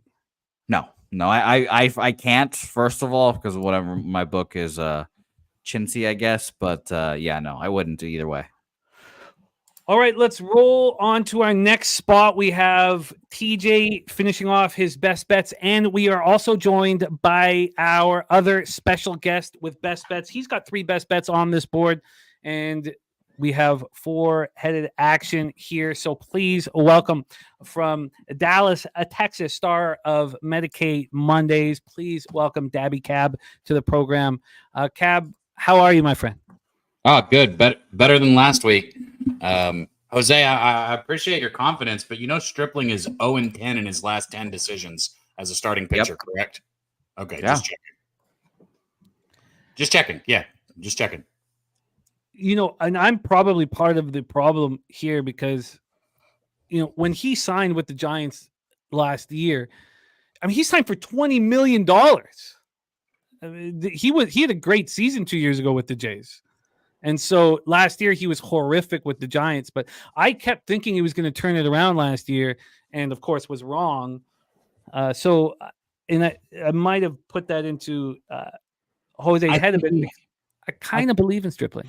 I think he had the best year with Toronto in 2022 that he's ever going to have as a pitcher. That's fair. He's old now. He's old. Yeah. No, that's fair. That's fair. But that was a really nice performance at Baltimore last start. But I hear exactly what you guys are saying. Let's roll on to the next spot on the board here. Braves Mariners. So we have best bets from both of our special guests here. Braves 8-5 on the road. Mariners 11-7 at home. We cashed Mariners first 5 in full game yesterday, and that was through the chat and us breaking it down together. It really kind of illuminated for us. Here we are in T-Mobile. The roof is going to be closed, but let me just verify that. Yes, roof will be closed, so no issues there. We have Chris Sale going up against Emerson Hancock. Now, we had, Jose and I both had Emerson Hancock in his last start, that 6-1 win at home over Arizona. Emerson has now put together 2 very, very good starts, and he looks like the real deal. And if he is the real deal, should we get on Mariners futures, because their pitching, I know their hitting is weak, but their pitching staff, if they add a stud in Emerson Hancock, I mean, it's the best. Is it the best pitching staff in the league? Chris Sale looking very good. 3-1, 3.69 ERA, 0.92 WHIP. That last start, 6-2 win at home over the Guardians. He was electric. 7 innings, 1 earned run. It was a solo shot, 6 Ks and 1 walk. Both pitchers coming off great starts. Now the Braves smash righties, 269, 767 OPS, but we saw them get shut down by Luis Castillo yesterday. The Mariners bats are just horrific. 221, 661 OPS. They look so bad. We talk often on this show about the ability for this Mariners bullpen year after year. They just look so good. 2.66 ERA. They've converted 8 of 9 save opportunities, hitting with a 1.05 whip. Opponents hitting just 198 against them. Only the New York Mets have a lower batting average against than the Mariners bullpen. And the Braves bullpen's been pretty good. You know, they had a bad year last year, which kind of caught us by surprise, but they're back. 3.47 ERA, 1.20 whip. Opponents hitting 241 off of them. Let's get into the line history here for this one. We have this total at 7.5, and now Pinnacle's moved it to 7. It's not a real 7. It's plus 107 to the under. This went down to 7 multiple times and keeps jumping back up. So you're either going to get a heavily juiced to the over 7 or a heavily juiced to the under 7.5. Let's get into the money line then on this one. We have it sitting right now with the Mariners at plus 156. They opened up at plus 150. So the Braves have gone from minus 164 to minus 170. And when we get to the cash flow here for this one, we have 32% of tickets and 46% of cash on the under, and we have 81% of tickets and 93% of the cash on the Atlanta Braves. Daby Cab, your first bet, take it away. Yeah, I tell you what, the Mariners are a good future here. I mean, I think they're the best team in the division right now. There's no question that they got the best pitching staff in the division right now. You know, and that was a good win for them. What was it, 3-2 yesterday? And that's a couple in a row here. You know, they've taken 2 of the first 3 in this series against the Braves, and it's been, you know, you got a super strong offense versus a really good defense here, and you know the defense has been playing out. I still think, you know, the Braves right now, even with the last 2 games, they're hitting 269 as a team. That's second in the league.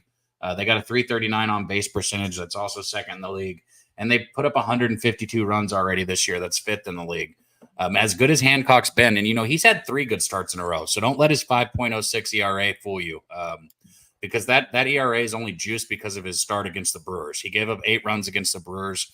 Outside of that, he's been very solid pitcher. 1.13 WHIP, 26 and 2/3 innings pitched, 19 strikeouts to only 5 walks. So he's done good. All that being said, I think this is a spot for the Braves right here after losing 2 of the first 3 of this series. They lost a game against Cleveland, so they've lost 3 of their last 4. You know, they've only put up 4 runs in 1 of their last 4 games. So their offense has been struggling, but that's how baseball goes. It's a game of waves. And I got a team total here for the Braves at 4. I absolutely love it. You know, we were on here last week. We talked about how the Braves team total over 4.5 is 17-7. Now it's 17-8. They lost another one, but they've covered it 17 times. They've only lost it 8 times. We got it all the way down to 4 here. I love it. You're giving me 27 outs with the Braves and a team total under 4.5. There's no way I'm not going to bet it. So Braves team total over 4. Team total over 4. What is the juice on that? Minus 118. Minus 118. Team total over 4. Minus 118 for Daby Cab. Yeah, we look. I don't know. Little sprinkle cone. Can you add to that, please, though? Because if you're saying my dude is Nasty Nate, is that what you're saying? Because I know that's not the case. So everybody always just calls names out, Jimmy. Everybody's just. I know, but I just look. I'm not going to let that be said here. A little sprinkle cone. Now, if you want to add to it, you can do whatever you'd like. But it's my dude's not Nasty Nate, and Nasty Nate's one of our best friends, and so let's just. Okay. With that being said, we have Cab on the Braves team total over 4. TJ, you have a best bet in this one as well. Take it away. Yeah, I'm aligning here with Daby here a little bit. We're kind of on the same thought.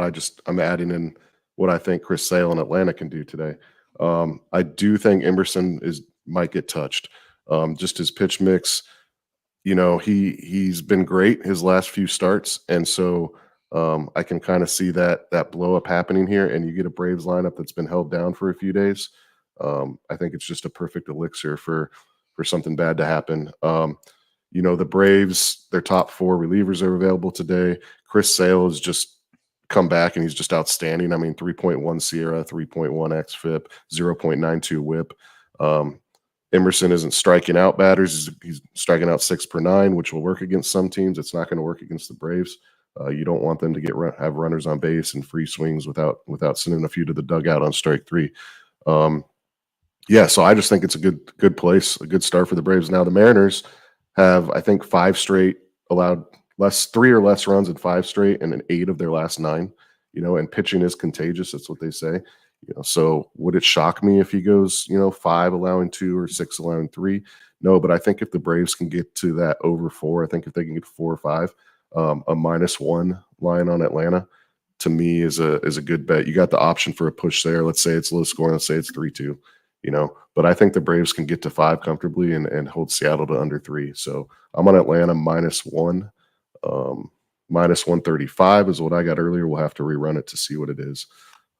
But also, Braves closer, Munoz. Munoz isn't going to go today. He threw, 27, 28 pitches yesterday. So I'd be shocked if he goes. Not the Braves closer, sorry. Mariners. Mariners, yeah. And thank God he came in. I said, got dodgy there for a second. Braves, I was with you guys yesterday on Seattle. Yeah, it was great. It felt Sorry, Jimmy. This is something that I can't quantify. Seattle's one of those places that's hard to see the baseball, especially since they're later. Their game times are always later. Man, they're always playing at the worst fucking time where the sun's coming down over that hitter's eye. The roof's closed all to start the year. Right. Okay. Well, today you're not going to have any problem with it then. That's good. But it's an important point once it warms up, and we'll go over that, and we'll go over what stadiums that affects and the shadows, and those. You just can't see the ball. That's the problem. Yeah, and then and that was another thing that Sharpie talked a lot about last year. So those are very important conversations that we look forward to having that so well. Braves -1, so -132 is right now at Pinnacle. So we'll give you the Braves -1 at -132. Braves team total over 4 for Daby Cab. Jose Bouquet, Braves Mariners, take it away. I've got no action, but I'll disagree with the Mariners futures thing. They've had a really, really good rotation for like 3 years now. But this is the best, wouldn't you say, now that these young guys... But it's always the hitting, they've had really, really good pitching for they've always had Kirby now. They've had him for 2 years. They've had Logan Gilbert for 3. They had Luis Castillo. And the thing is, like a guy like Emerson Hancock, even if let's say he makes the postseason roster, he's just going to be a bullpen arm at that point. He's not starting games. It's going to be Kirby, fucking Luis Castillo, Logan Gilbert, and Bryce Miller, and he might even go into the bullpen. The real thing is they just need hitters, and who knows what they'll do in the deadline. So I disagree with that. I don't know who's going to win that division. I obviously have no feel for the AL West, but no action. My point in bringing that up, though, Jose, was just you always see the pitchers have a little better numbers than the hitters in Seattle. Always see that. Yeah, the totals are ridiculously low there. And I agree. I don't think you can count on Hancock being there. The most pitches he's thrown was 9, or the most innings is 98 in AA ball. I know he's young, but there's no way they're going to let him go over 120, I would guess. No, you're right. And then he'll have to go in the bullpen soon. And Earl says Astros are who's going to win the division. Right now, you can get the Astros between +260 and +310 to win the division. At Bet365 right now, it's Rangers 145, Mariners 150, and the Astros +260. I wrote down Earl Sports Bet wrote May 10th, I think it was. May 10th is the date where the Astros strength of schedule gets easier. So he said that's probably going to win when he's going to move on those Astros futures. And I'd be semi-interested in that. I don't know. That division is so much stronger this year. I just don't see. If you're going to fall back 10 games, it's not going to be as easy to come back. But not with my fighting Oakland A's in there either. We'll be able to go. The history of baseball, the history of baseball goes back pretty far. And a team that starts out 6-19, I think only 2 or 3 have made the playoffs ever. Yeah. No, I'm right there. By the way, Grayson Rodriguez shoulder inflammation on the IL now. Damn. Right after that great bounce back start. So that concludes TJ's best bets here on the show. Braves -1 at -132. The under 8 at -122 in Pirates Athletics. And he gets his card started here in 39 minutes with the Rays first 5 -117. Excellent work, TJ. You're going to be back rocking with us again tomorrow. Best bets again tomorrow. Let's heat up. I'm very excited for our low baggers to see how you can beat up baseball over a long year in a big sample size. So I'm really excited for them to see you work weekly here. So please follow TJ. I'm going to pop his Twitter handle. He's going to be more active there on Twitter, and you're going to see him on the show a lot more often, and also on Jose's show on the weekend. So let me just grab your Twitter handle right here, and TTJB32 for our guy TJ. Please support our guy. And any last words, TJ, my man? No, I got a 2 p.m. members tournament at the golf club here, so I'm gonna wrap up, go hit the range, and try to kick some old guys' asses out here. Good luck. Get in a fist fight for us, my friend. Please do. There is TJ now. Daby Cab rolls with us. His best bet is in Braves team total over 4 -118, but he's with us for this next spot. 4:07 p.m. Eastern with the Philadelphia Phillies, 20-11, 10-5 on the road at the LA Angels, 11-19, 4-10 at home, Angel Stadium in Anaheim, California. The spots that in basketball scare the shit out of me. We're just cashing them in MLB to start the year, and I'm tired of being nervous and scared about it. This is just Patrick Sandoval. We know he's got a lot of talent. We haven't seen it in 2 years, but we know he's got a lot of talent. The Phillies smash lefties. Zach Wheeler, in my estimation, is the best pitcher in baseball. So it's low-hanging fruit. The line moves drastically in the Phillies' direction. I was surprised it wasn't 99% of the tickets on the Phillies. It wasn't. So there you go. I move on the Phillies first 3 -0.5. Which is expensive at 365. They screw us. That was only -110. I got the first 5 -0.5 at -124 at Pinnacle. And so, look, I'm just going to take what the league gives us. And this was the same situation for his last start. It's just, look, and now we get the opportunity with the Phillies against the lefty. And so I moved on it. I doubled up here. So those are my only bets that I locked in before the show, were these 2 spots on the Phillies and then the Jays and the under 8.5 in that Jays spot. So here we go. Wheeler is now -208. He opened up at -162 at Pinnacle. Just a massive 46-cent line move. On the total here, I still can't quite figure out this Angels bullpen. They're bad, but they have come back in games. Now, will that change now that Trout is gone again for the year? It's just sadness for these Angel fans, but not wine time. Wine time heading down to the baseball game today, going to get drunk outside. Anyone Vegas around? just got cheaper. That's what I heard. Yeah, I believe it. This total opened up at 8 -106 to the under. It's now 8 -109 to the under. And when we get into the cash flow here, you have now it's 97% of the cash on the Phillies, but it wasn't. It was at 88. It was at 85, 86, 88. Now 97. Look, that's a lot, but you're getting that 50-cent move. I wonder if Troy's going to say cash cow. 89% of tickets, 94% cash on the over, and it's not moving. Wine time's on the under 8. Says under should have cashed last night if not for that 9th inning tomfoolery. Jess Boy says Angels garbage. I went to the game the other day. I went to even see their pitchers in the bullpen straight weak sauce. Don't worry, Nasty Nate. We got your back, man. Don't worry, man. We know. Look, you're OG. You're as OG as the OGs get. So you don't need to worry about anything. So here we go. Daby Cab best bet here, Angel Stadium in Anaheim, California. We hear wine time on the under. What's Daby Cab going to do? Phillies, Angels, take it away. Yeah, I'm not going to overthink this, man. I'm on the Phillies first 5. I'm going to be back in Wheeler quite a bit this season. I don't mean to pour salt in a wound, but we're here again. Mike Trout's out again. They said he's going to have surgery to repair that shit. So no more Trout for the Angels, losing their top power hitter, but that's not something that surprises anyone at this point. Sandoval sitting at 1-4 this season with the 6.33 ERA. My biggest problem with him is he's got the 14 walks to go with the 28 strikeouts. He's just allowing too many free passes. And, he's a guy that's not going to overpower people, so he's going to give up his hits. So if you're giving up those 14 walks along with the hits, it's going to spell trouble here. I love the fact that the Angels won the first game of this series because, I don't ever like betting on a team that's just red hot. I feel like, you're late jumping into the train. So I love the fact that the Angels won the first game of this series. But here with Wheeler on the mound, I think this is a Phillies smash spot. Honestly, I thought about taking full game run line also, but I'm just going to keep it in the first 5 here.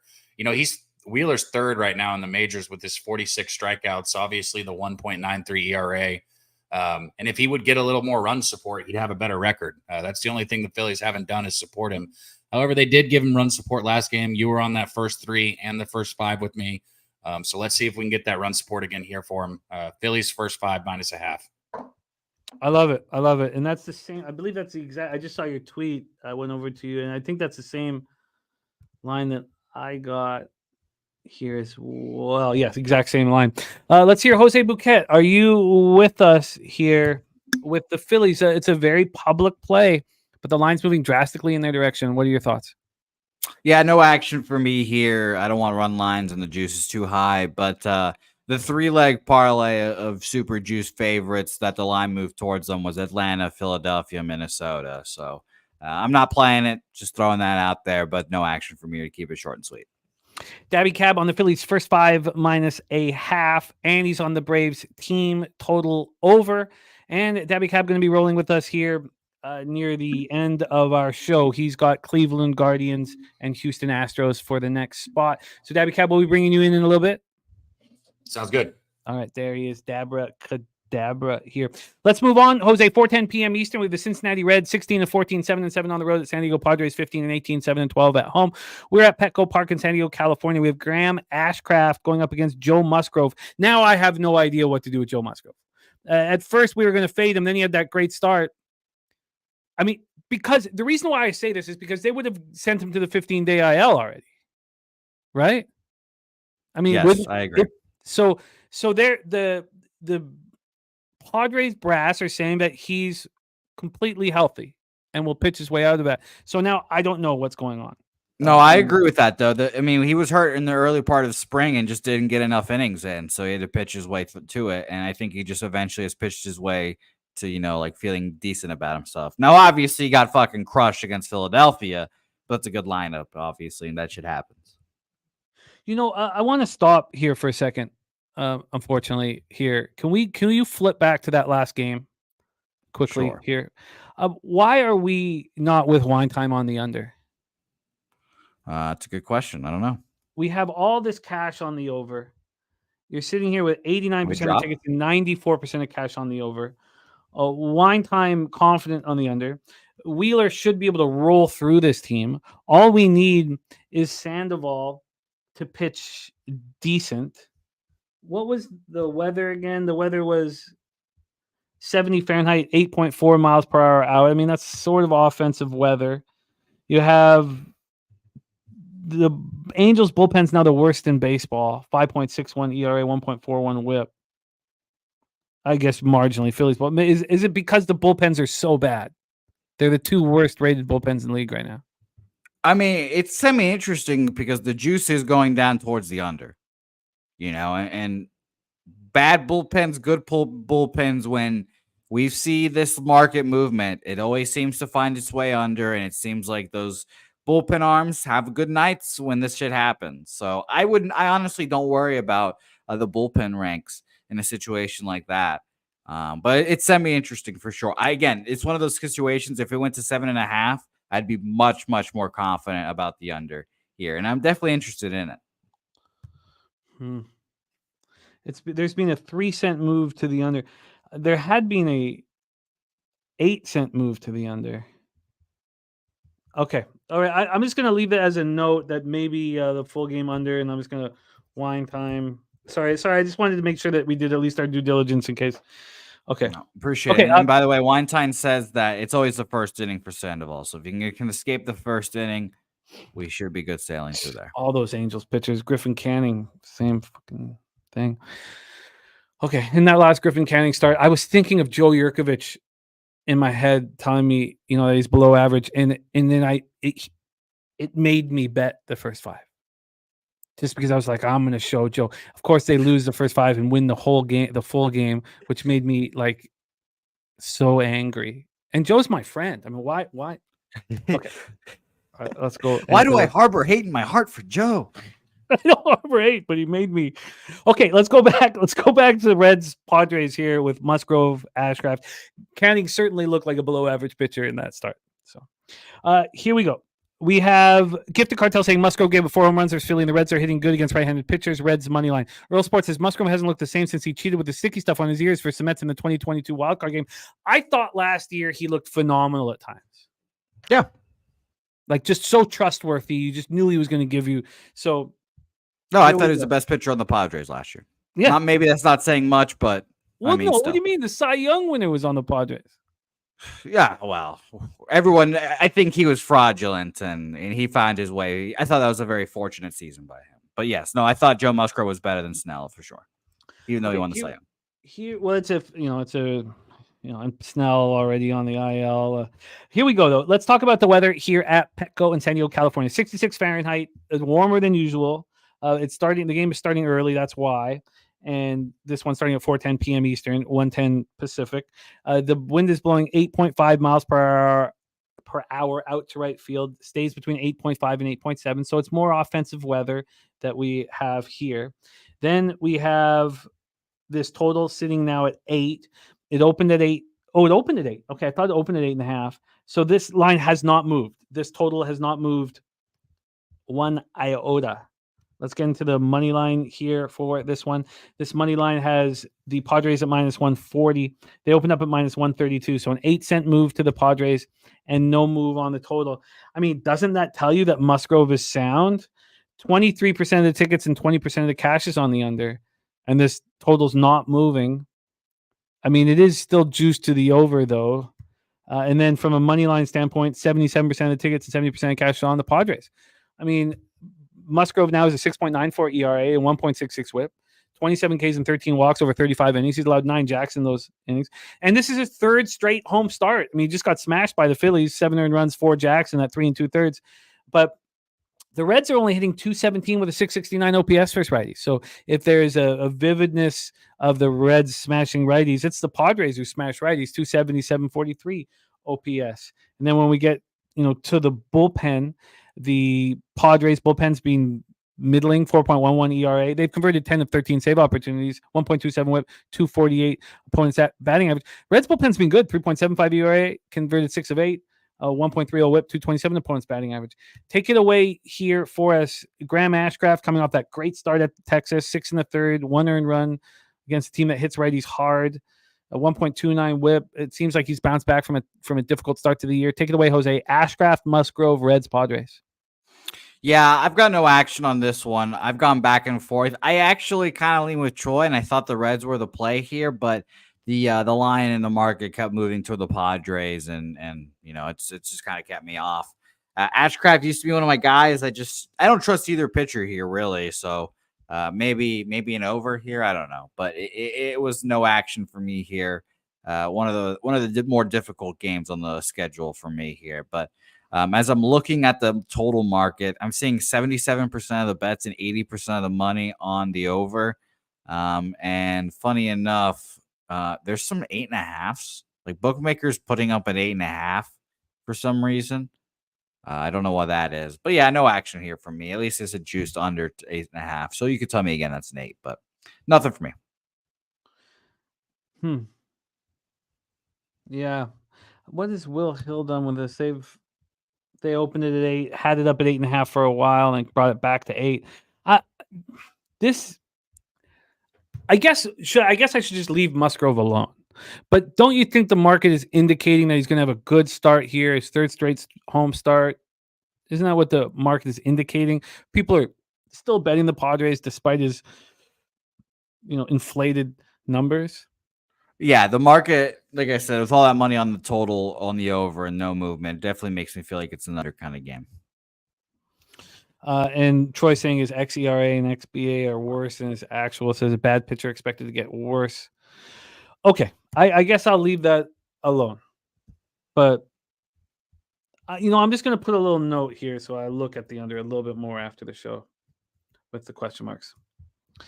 And Troy Torrance says the line's moving towards the Reds. Again, we're always going to have different books that we're looking at. And I use Pinnacle. I think that helps me the most. And at Pinnacle, we've had 8 cents of movement since this line opened up at 5:58 p.m. yesterday. We had 10 cents of movement as of an hour ago. So the initial move was towards the Reds, but that's no longer at Pinnacle. And Joe Yergovich says, I'm not so sure 3 straight home starts means a darn thing. Maybe not to you, but I think that the continuity is helpful. But yeah, again, we I can think all, so too. We can all have different ways to get to the end result. Okay, let's move on. Next up, 6:35 p.m. By the Eastern way, with real quick, did you want to talk about this NHL pool real quick? Yeah, just a shout out to Earl. Great job, Earl and TJ battling up top. My mom right there, 5 points back. I'm sitting in 7th, Slaughter in 6th. And I think that you're going to be very dangerous, Jose. The only thing that I have, feather. Well, because if you beat me, it's $200 American I have to pay for your entry into the. Yeah, you didn't even put anything up on the other side. I would have done something for you. No. I like that you're in it. I want to give you, but the fact that you took Jordan Martinook and Jesper Fast is my only hope. Is Jordan Martinook also hurt? Did I take him? Who's Martinook is a good third liner, plugger. Won't see any power play time.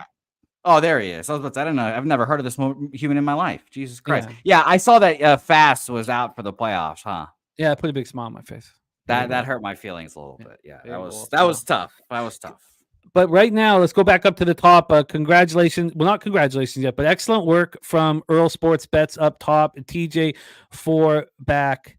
And it's going to be exciting.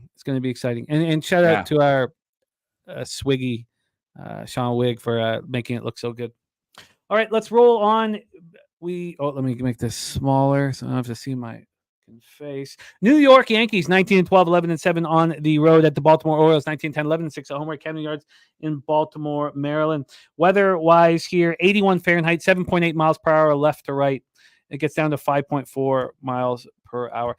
I have a sick need to bet unders when it makes no sense that the market isn't moving in the opposite direction, and I have this sickness.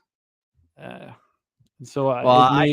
have some of that sickness from you. My version of that sickness is the need to back a pitcher specifically coming off of a garbage start. I don't want to back a pitcher coming off of a good start. I want him to fucking struggle the start before. I'd like a poor start, but maybe not a. But I want him in the fucking garbage the next start before. That's what I want right there. There's our guy Dave Burke in the house. Berkey, baby. Earl Sports Bets is on the New York Yankees first 5 at plus 140. We have Luis Gil going up against Corbin Burns. Let's go back to that weather here. 81 Fahrenheit, 7.8 miles per hour left to right, dies down to 5.4. So the weather, not a big deal. Let's get into the line history here for this one. On the money line, we have the Orioles sitting at minus 136. They opened up minus 154. A huge move to the Yankees, who've gone from plus 141 all the way to plus 124. A huge move to these New York Yankees. From a total side of things, we have an 8.5. It's minus 108 to the under. It's open minus 112 to the under. We have the over's gone from 101 to 104. So 3 cents of movement on the over. When we get to the cash flow for this Yankees spot, we have 60% of the tickets, 65% of cash on the over. Very slight movement there.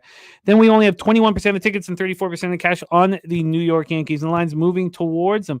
Luis Gil is who you'd have to back. He's coming off the kind of start that Jose's looking for. 5 innings, 5 earned runs, 2 jacks, 6 Ks, 2 walks, 7-6 extra inning loss at Milwaukee. The problem is I don't know if we trust Luis Gil at this point.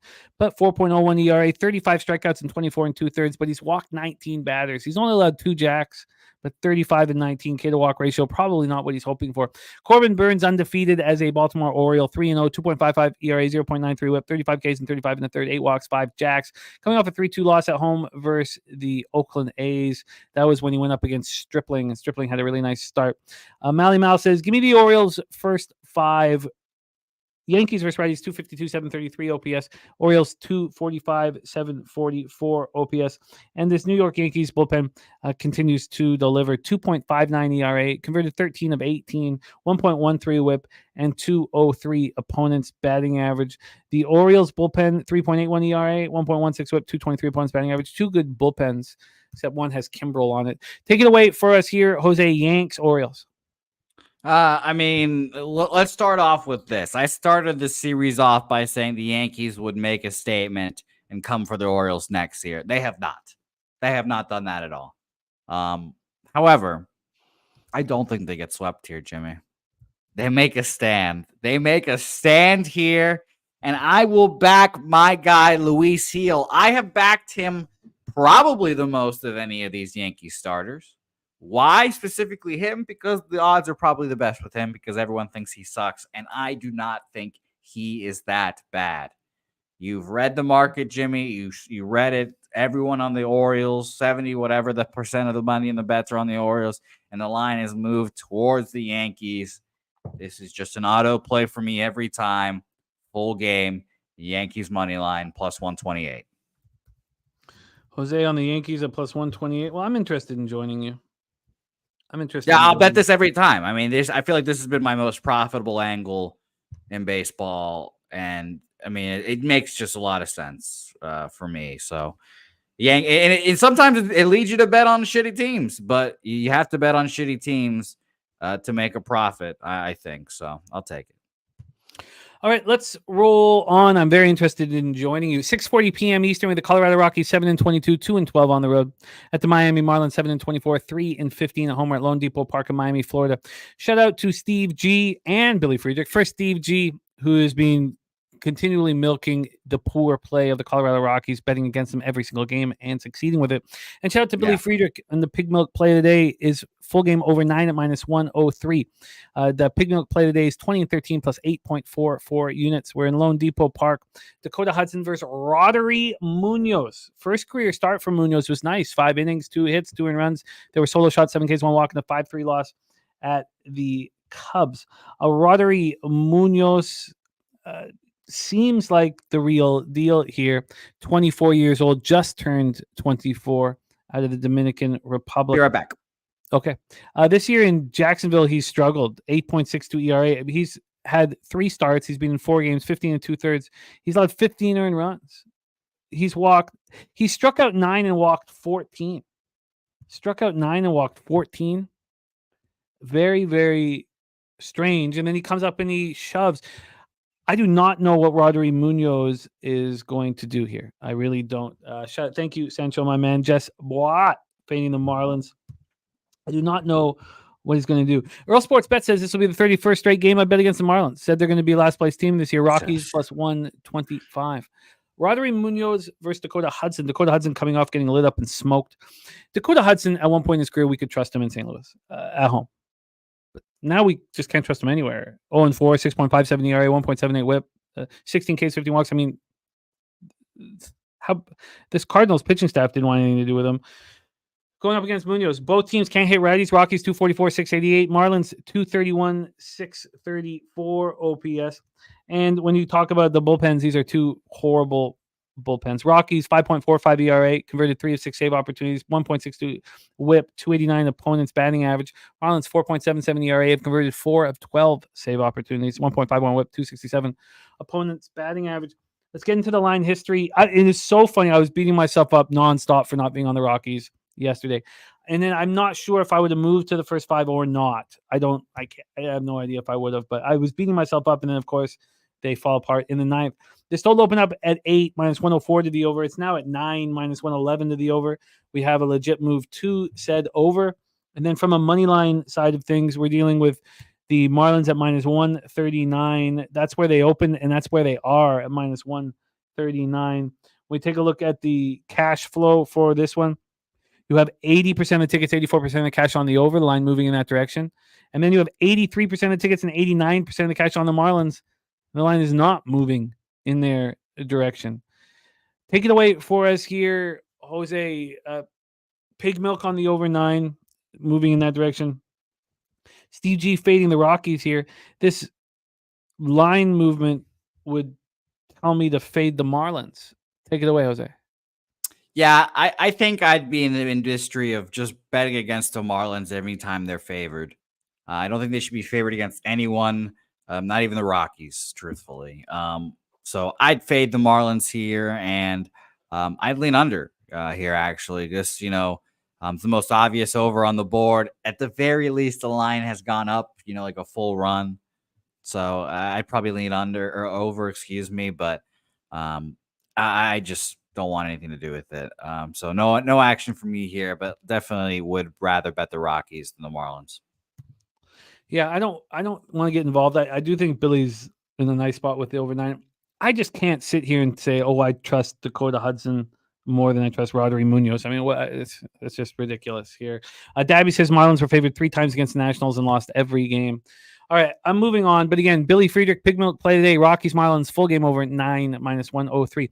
Let's move on. 7:10 p.m. Eastern with the Chicago Cubs 18 and 12, 8-9 on the road. New York Mets 15 and 14, 8-9 at home. City Field in Queens, New York. Shota Imanaga 4-0, 0.98 ERA, 0.80 WHIP, 28 strikeouts and 3 walks over 27 and 2/3. He's only allowed 2 jacks.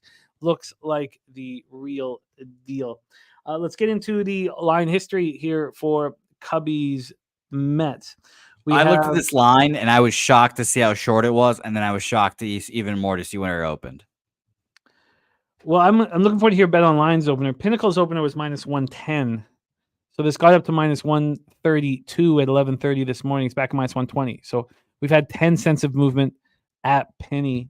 From a total side of things here, we are dealing with this 7.5 minus 110 to the under.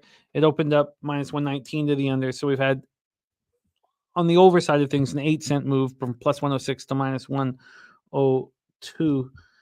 And cash flow wise, we have 66% of tickets, 81% of cash on the Cubs. So market slightly moving their direction. We'll hear what Jose's openings are at Bet Online, who come out earlier. 54% of tickets, 71% of cash on the under, and it's moving towards the over. My dude says Cubs all day. Jess Bois says Mets expected to win. Cubs play better for the win. Robert Franklin on the Cubs first 5 money line. So here we go. Shota versus Jose Buto. So Shota coming off that great start at Boston, 7-1 win, 6 in the third, 5 hits, 1 earned run, was a solo shot, 7 Ks, 1 walk. Jose Buto coming off allowing 4 earned runs in the 4-2 loss at home versus the Cardinals. Both teams hitting righties at the same number, 236.78 for the Cubbies, 235.680 for the Mets. And then, if you want to talk about, where do the advantages lie? The Cubs bullpen's been bad this year. 4.50 ERA. They've converted 9 to 15, 1.40 WHIP, 231 opponent's batting average. They haven't been good. And the Mets bullpen is very good. 2.85 ERA. Converted 8 of 11, 1.11 WHIP. And as I told you, the best opponent's batting average in the league. Opponents hitting 188 against this bullpen. Take it away for us here, Jose. Shota Imanaga, Jose Buto, Cubbies Mets. So I definitely thought this was a Cubs spot all the way. The Bet Online opened this at minus 106. That is crazy to me. I thought we had the respect for Shota Imanaga to put him up at a minus 150, truthfully. Now, am I betting him here? I am not. So maybe I'm just talking a bunch of shit and just saying it and not betting it. But I just baffled at this line. I thought that he had more respect than this. Mets against lefties, full season, 10th, 115 weighted runs created plus. And last 2 weeks since the 14th to today, they're 24th, 76 weighted runs created plus against lefties there. So I trust Shota to pitch well against this Mets squad. I don't know why I'm not on them. Maybe it's just the market not, I don't know. I just hadn't bet this game yet. And 66% of the bets, 81% of the money on the Cubs. Do I really want to be with all that public? At least the line has moved that way. I mean, like I said, I want to back the Cubs here is kind of what I'm saying here, but I have not yet. So very interesting. And by the way, the Red Sox just keep making acquisitions, very small acquisitions. So I can't wait to talk about that very shortly. Well, we'll be talking about Red Sox in the next game here. Do you find it hard to not back Shota first 5? Let's see here. Typically I look at full games, but I'll look at first 5 line movements to see if that line at least because that had to explode. No, this opened up at minus 135. And it got up to 40 and then went back down to 35. So no, I'd much rather a full game because of that line movement. It's not moving at all first 5, but kind of exploding full game. Okay.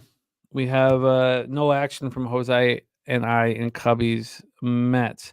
Let's roll on. Next up, 7:10 p.m. Eastern. We have the San Francisco Giants 14-16, 5-9 on the road at the Boston Red Sox 17-13, 6-8 at home. We're at Fenway Park in Boston, Massachusetts. We have Dalton Jeffries as the expected starter for these San Francisco Giants. He started one game this year. He's been in his 5 appearances, 14 innings, 16 strikeouts in those 14 innings, 1.21 whip.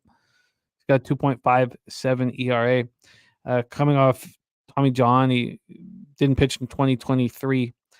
He came into the majors as an Oakland A as a 2020-year-old. In 2020 as a 24-year-old. He's never thrown the max he's thrown was in 2022. He threw 39 in the third innings here. But he's come over from the Oakland A's organization. He was a first-round pick, 37th overall out of Cal. He's a California kid. That's how many pitchers come out of the great state of California. So here we go. Cutter Crawford, Dalton Jeffries. I don't know what Dalton Jeffries is going to give you. Cutter Crawford, on the other hand, has been very good until that last start. 7-1 loss at home versus Cubs. 4 runs, 3 of which were earned. 4 Ks, no walks. Giants versus righties, 238, 683 OPS. They can't hit. Red Sox still hitting righties hard, 255, 748 OPS. We get into the bullpen here. And also, I guess we should touch on the weather at Fenway. At Fenway today, it's 48 Fahrenheit, 7.2 miles per hour in. I don't think we talked about the weather in Citi Field. It's 10.1 miles per hour out to left field. It gets down to 9. But here we have 7.2 down to 5 miles per hour in. Let's get into the line history here for this one. Not a ton, as I don't even know if the books have listed Dalton Jeffries. Have they listed them? I have not seen a line for this yet. Some of my sites are showing lines, but I don't have a confirmed pitcher or anything for the Giants. No confirmed pitcher, so it may or may not be Dalton Jeffries, but lines are out now. This total opened up at 8, went to 8.5, moved to the over. And on the money line, we are dealing with the let me get over to Pinnacle. We're dealing with the Red Sox at minus 130. They opened up minus 114, 16 cents of movement. So this is probably your wheelhouse. Let's just see what the cash flow, if it follows, because you have a Cutter Crawford who's been pitching very well coming off of a bad start. I mean, does that sharpen him up here?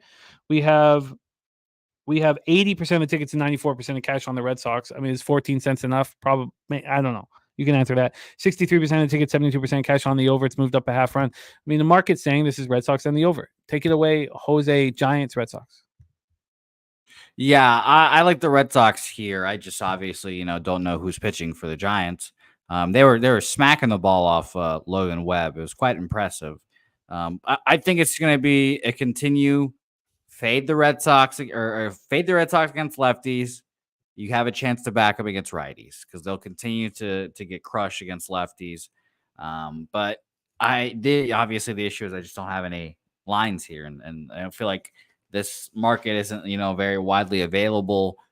So I don't know how much I can trust the cash flow and all that stuff. So I've stayed off for now, but I'm looking Red Sox. I can say that that line, that 15-cent move, 14-cent move is interesting for sure. What do you think about Cutter Crawford here? Is this a bounce back spot? Yeah, no, I think he pitches well. The Giants offense doesn't scare me. That's why I would lean under more than the over, but I don't know. And then Gifted Cartel brings up this really interesting point that we tried to hammer home last year. And he says if this is a bullpen day for the Giants, it's a Red Sox smash spot. And we talked about it so often last year. I couldn't believe it.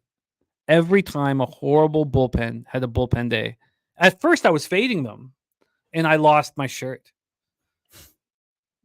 I can't explain why bad bullpens seem to be able to handle these bullpen days well. I can't explain it. But I lost my shirt. Giants are very good at it. And I lost my shirt. You saw me last year. I stopped doing it. I stopped doing it 2 or 3 months into the year. I was like, well, it's not working. All right, let's move on. I'm going to stay off of that spot. Next up for us, 8:05 p.m. Eastern, we have the Washington Nationals 14-15, 10-7 on the road. The Texas Rangers 16-14, 9-8 at home. We're at Globe Life Field in Arlington, Texas. First, we need to find out whether the roof will be open. Its first pitch is 81, which means that the roof is not supposed to be. It's supposed to be black and white. If it's over 80 degrees, they close the roof. 10.8 miles per hour is the wind, but I guess we got to trust that. Trevor Williams has been very good. Going up against Andrew Heaney has been very bad. This is a pretty wild situation with Trevor Williams. 2.70 ERA, 1.05 whip. Don't use the eye test for this guy because you'd be sure that you could hit him. Coming off a 3-1 win against the meat-kitting Marlins, 5 innings, 5 hits, 1 earned run, 1 K, 2 walks. Andrew Heaney coming off 4-3 loss at home versus the Mariners. 6 innings, 4 earned runs, 2 homers, 7 Ks, no walks. He does not look good.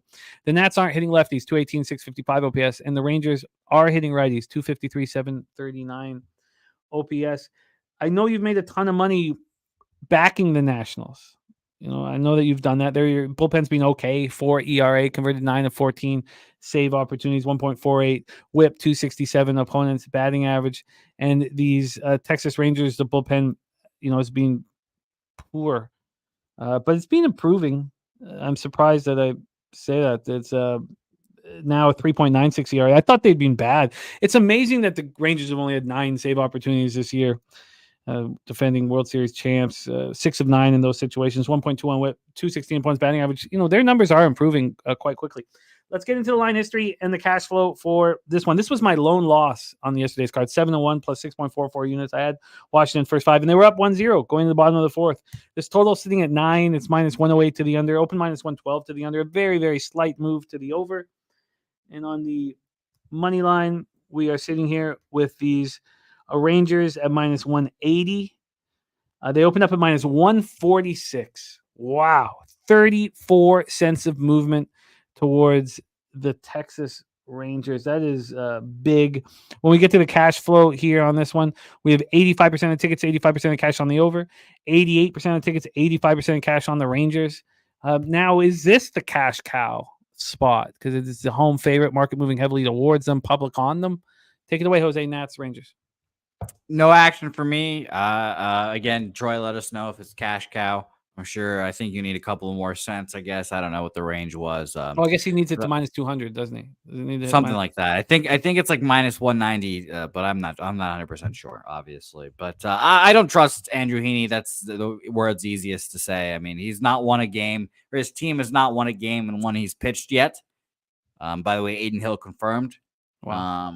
No action for me, though, because that market movement, just moving all that action to the Rangers, just don't want to be on the other side of that. I lean Nationals, though.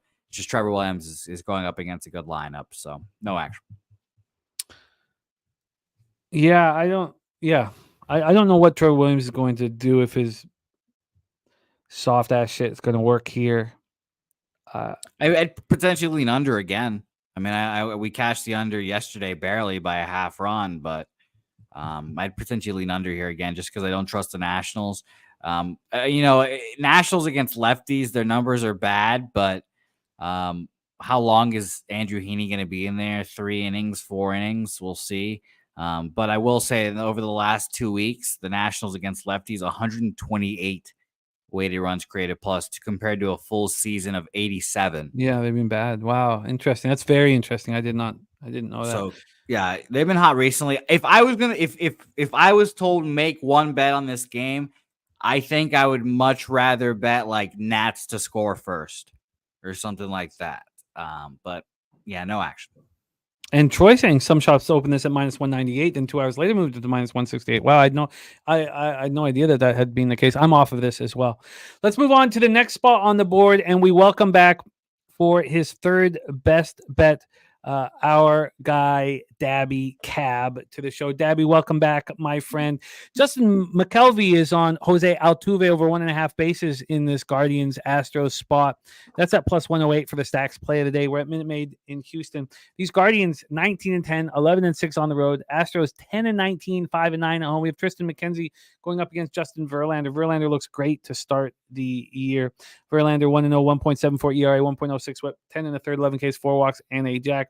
His last start, just 4 1/3. It was a 3-1 loss at the Cubs, but 7 Ks, 4 walks. Got into some trouble with his walks, but Tristan McKenzie, I don't know anymore.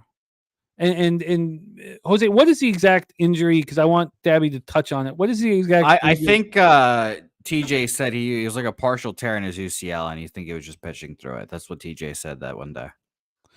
Yeah, I think that's right, and we'll double check that. But he's going to pitch his way through it. We thought he was vulnerable last Friday when he faced the A's. He looked vulnerable in the first inning, then he shut them down. Coming off a 6-4 win at home over the Red Sox, again, he didn't look great. 4 innings, 6 hits, 2 earned runs, 7 Ks, 2 walks. But I'm not sure what we're going to get. Guardians are hitting just 236, 695 OPS versus righties. It's amazing that the Astros are hitting 265, 741 OPS versus righties because it feels like they're not raking, but they are. Their bullpen's been really bad. 4.90 ERA. Listen to this. Their bullpen is a win-loss record of 3-9. They've converted 2 of 9 save opportunities. This Houston Astros bullpen. What a mess.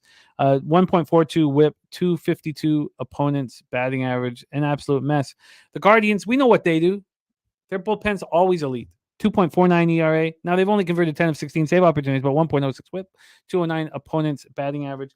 Let's get into the line history and the cash flow and hand it over to Daby Cab for best bet number 3 from Dabra Cadabra. Verlander sitting at minus 167. Opened up at minus 165. He opened up at minus 167.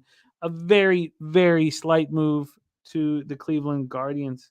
From a total side of things, this is sitting here with a 9 minus 111 to the under.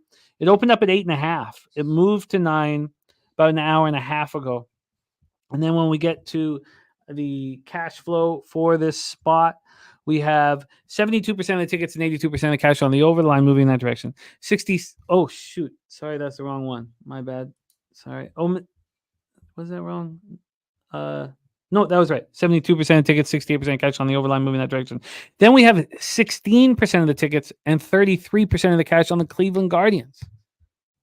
Tricky.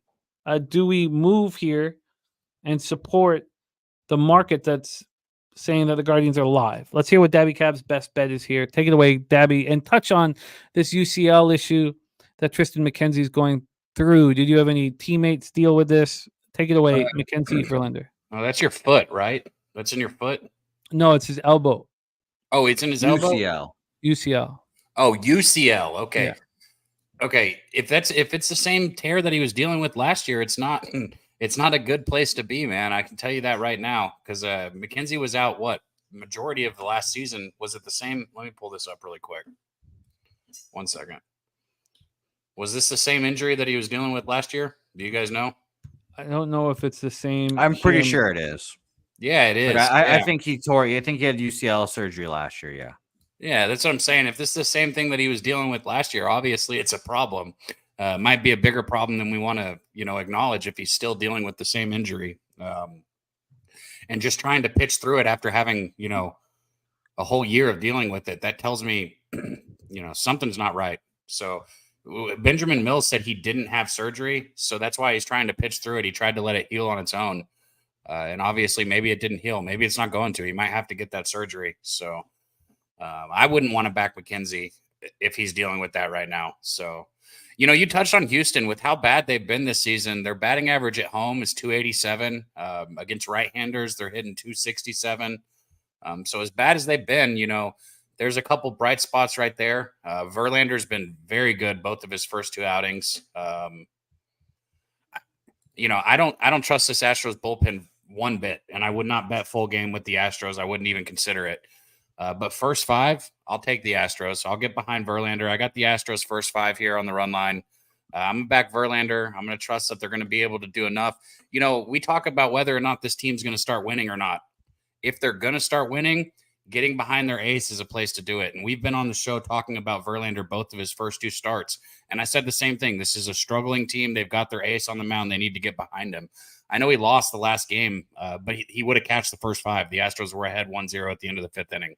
So, for me, I'm paying attention to his first 5. He's 2-0 to the first 5 right now, and I think he keeps that rolling. And what did you tweet this one out? I did not know, so you can line shop. Let's line shop for first 5 minus a half. While I'm doing that, let's hear Jose's take on Guardians Astros. Yeah, I don't want any action on this game. I still don't trust Tristan McKenzie. I still don't really trust Justin Verlander. honestly. And I think the Astros, like I've said all year, are not going to be a good baseball team. So I'm off.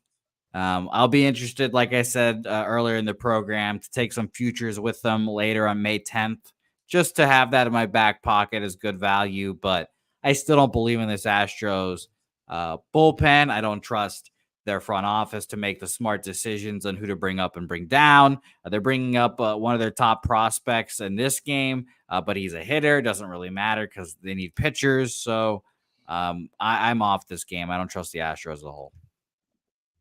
-0.5 at -113 for Daby Cab. First 5 -0.5, -113 available at my bookie. Let's review Daby Cab's best bets. He's given us the Astros first 5 -0.5 at -113. Then he has given us the Phillies first 5 -0.5 at -124. So he's got Verlander, he's got Wheeler, and he's got the Braves team total over 4 at -118. Lee Davis says, "Are we just suspecting that McKenzie's injured?" No, he's talked about it. What was reading on it? I've been reading on it Yeah. since I don't know if you could tell that I've been distracted. I've been reading on it. I think he's got a grade 2. So if he's got a grade 2, basically what that means is it's partially torn, and he was hoping that it would heal on its own, and it didn't. And if it didn't heal on its own, it could get worse. I don't want to try and predict people's injuries here, but if it's a grade 2 and he didn't get surgery, he could be in for a short season. I'll just say that. And I mean, Tanaka used to do this as well. I mean, Tanaka had a fucking torn UCL for like fucking 17 years, it seemed like. And he just pitched all the way through it. So some people can't just pitch through it. It was wild. I was always waiting for that to break down. And he never did. Same. And you heard about it on a podcast, didn't you? He talked about it. Me? No, that was TJ. TJ was the one that said it. And he heard it on a podcast. Yeah. Mm-hmm. I don't know which one, but yeah. But yeah, so it's Lee, it's all legit. Like he's talked about it. He's talked about the injury. So it's not, Yeah, it says McKenzie's talking to. So his main thing, his he's been getting the numbness in the fingers. That's what this causes.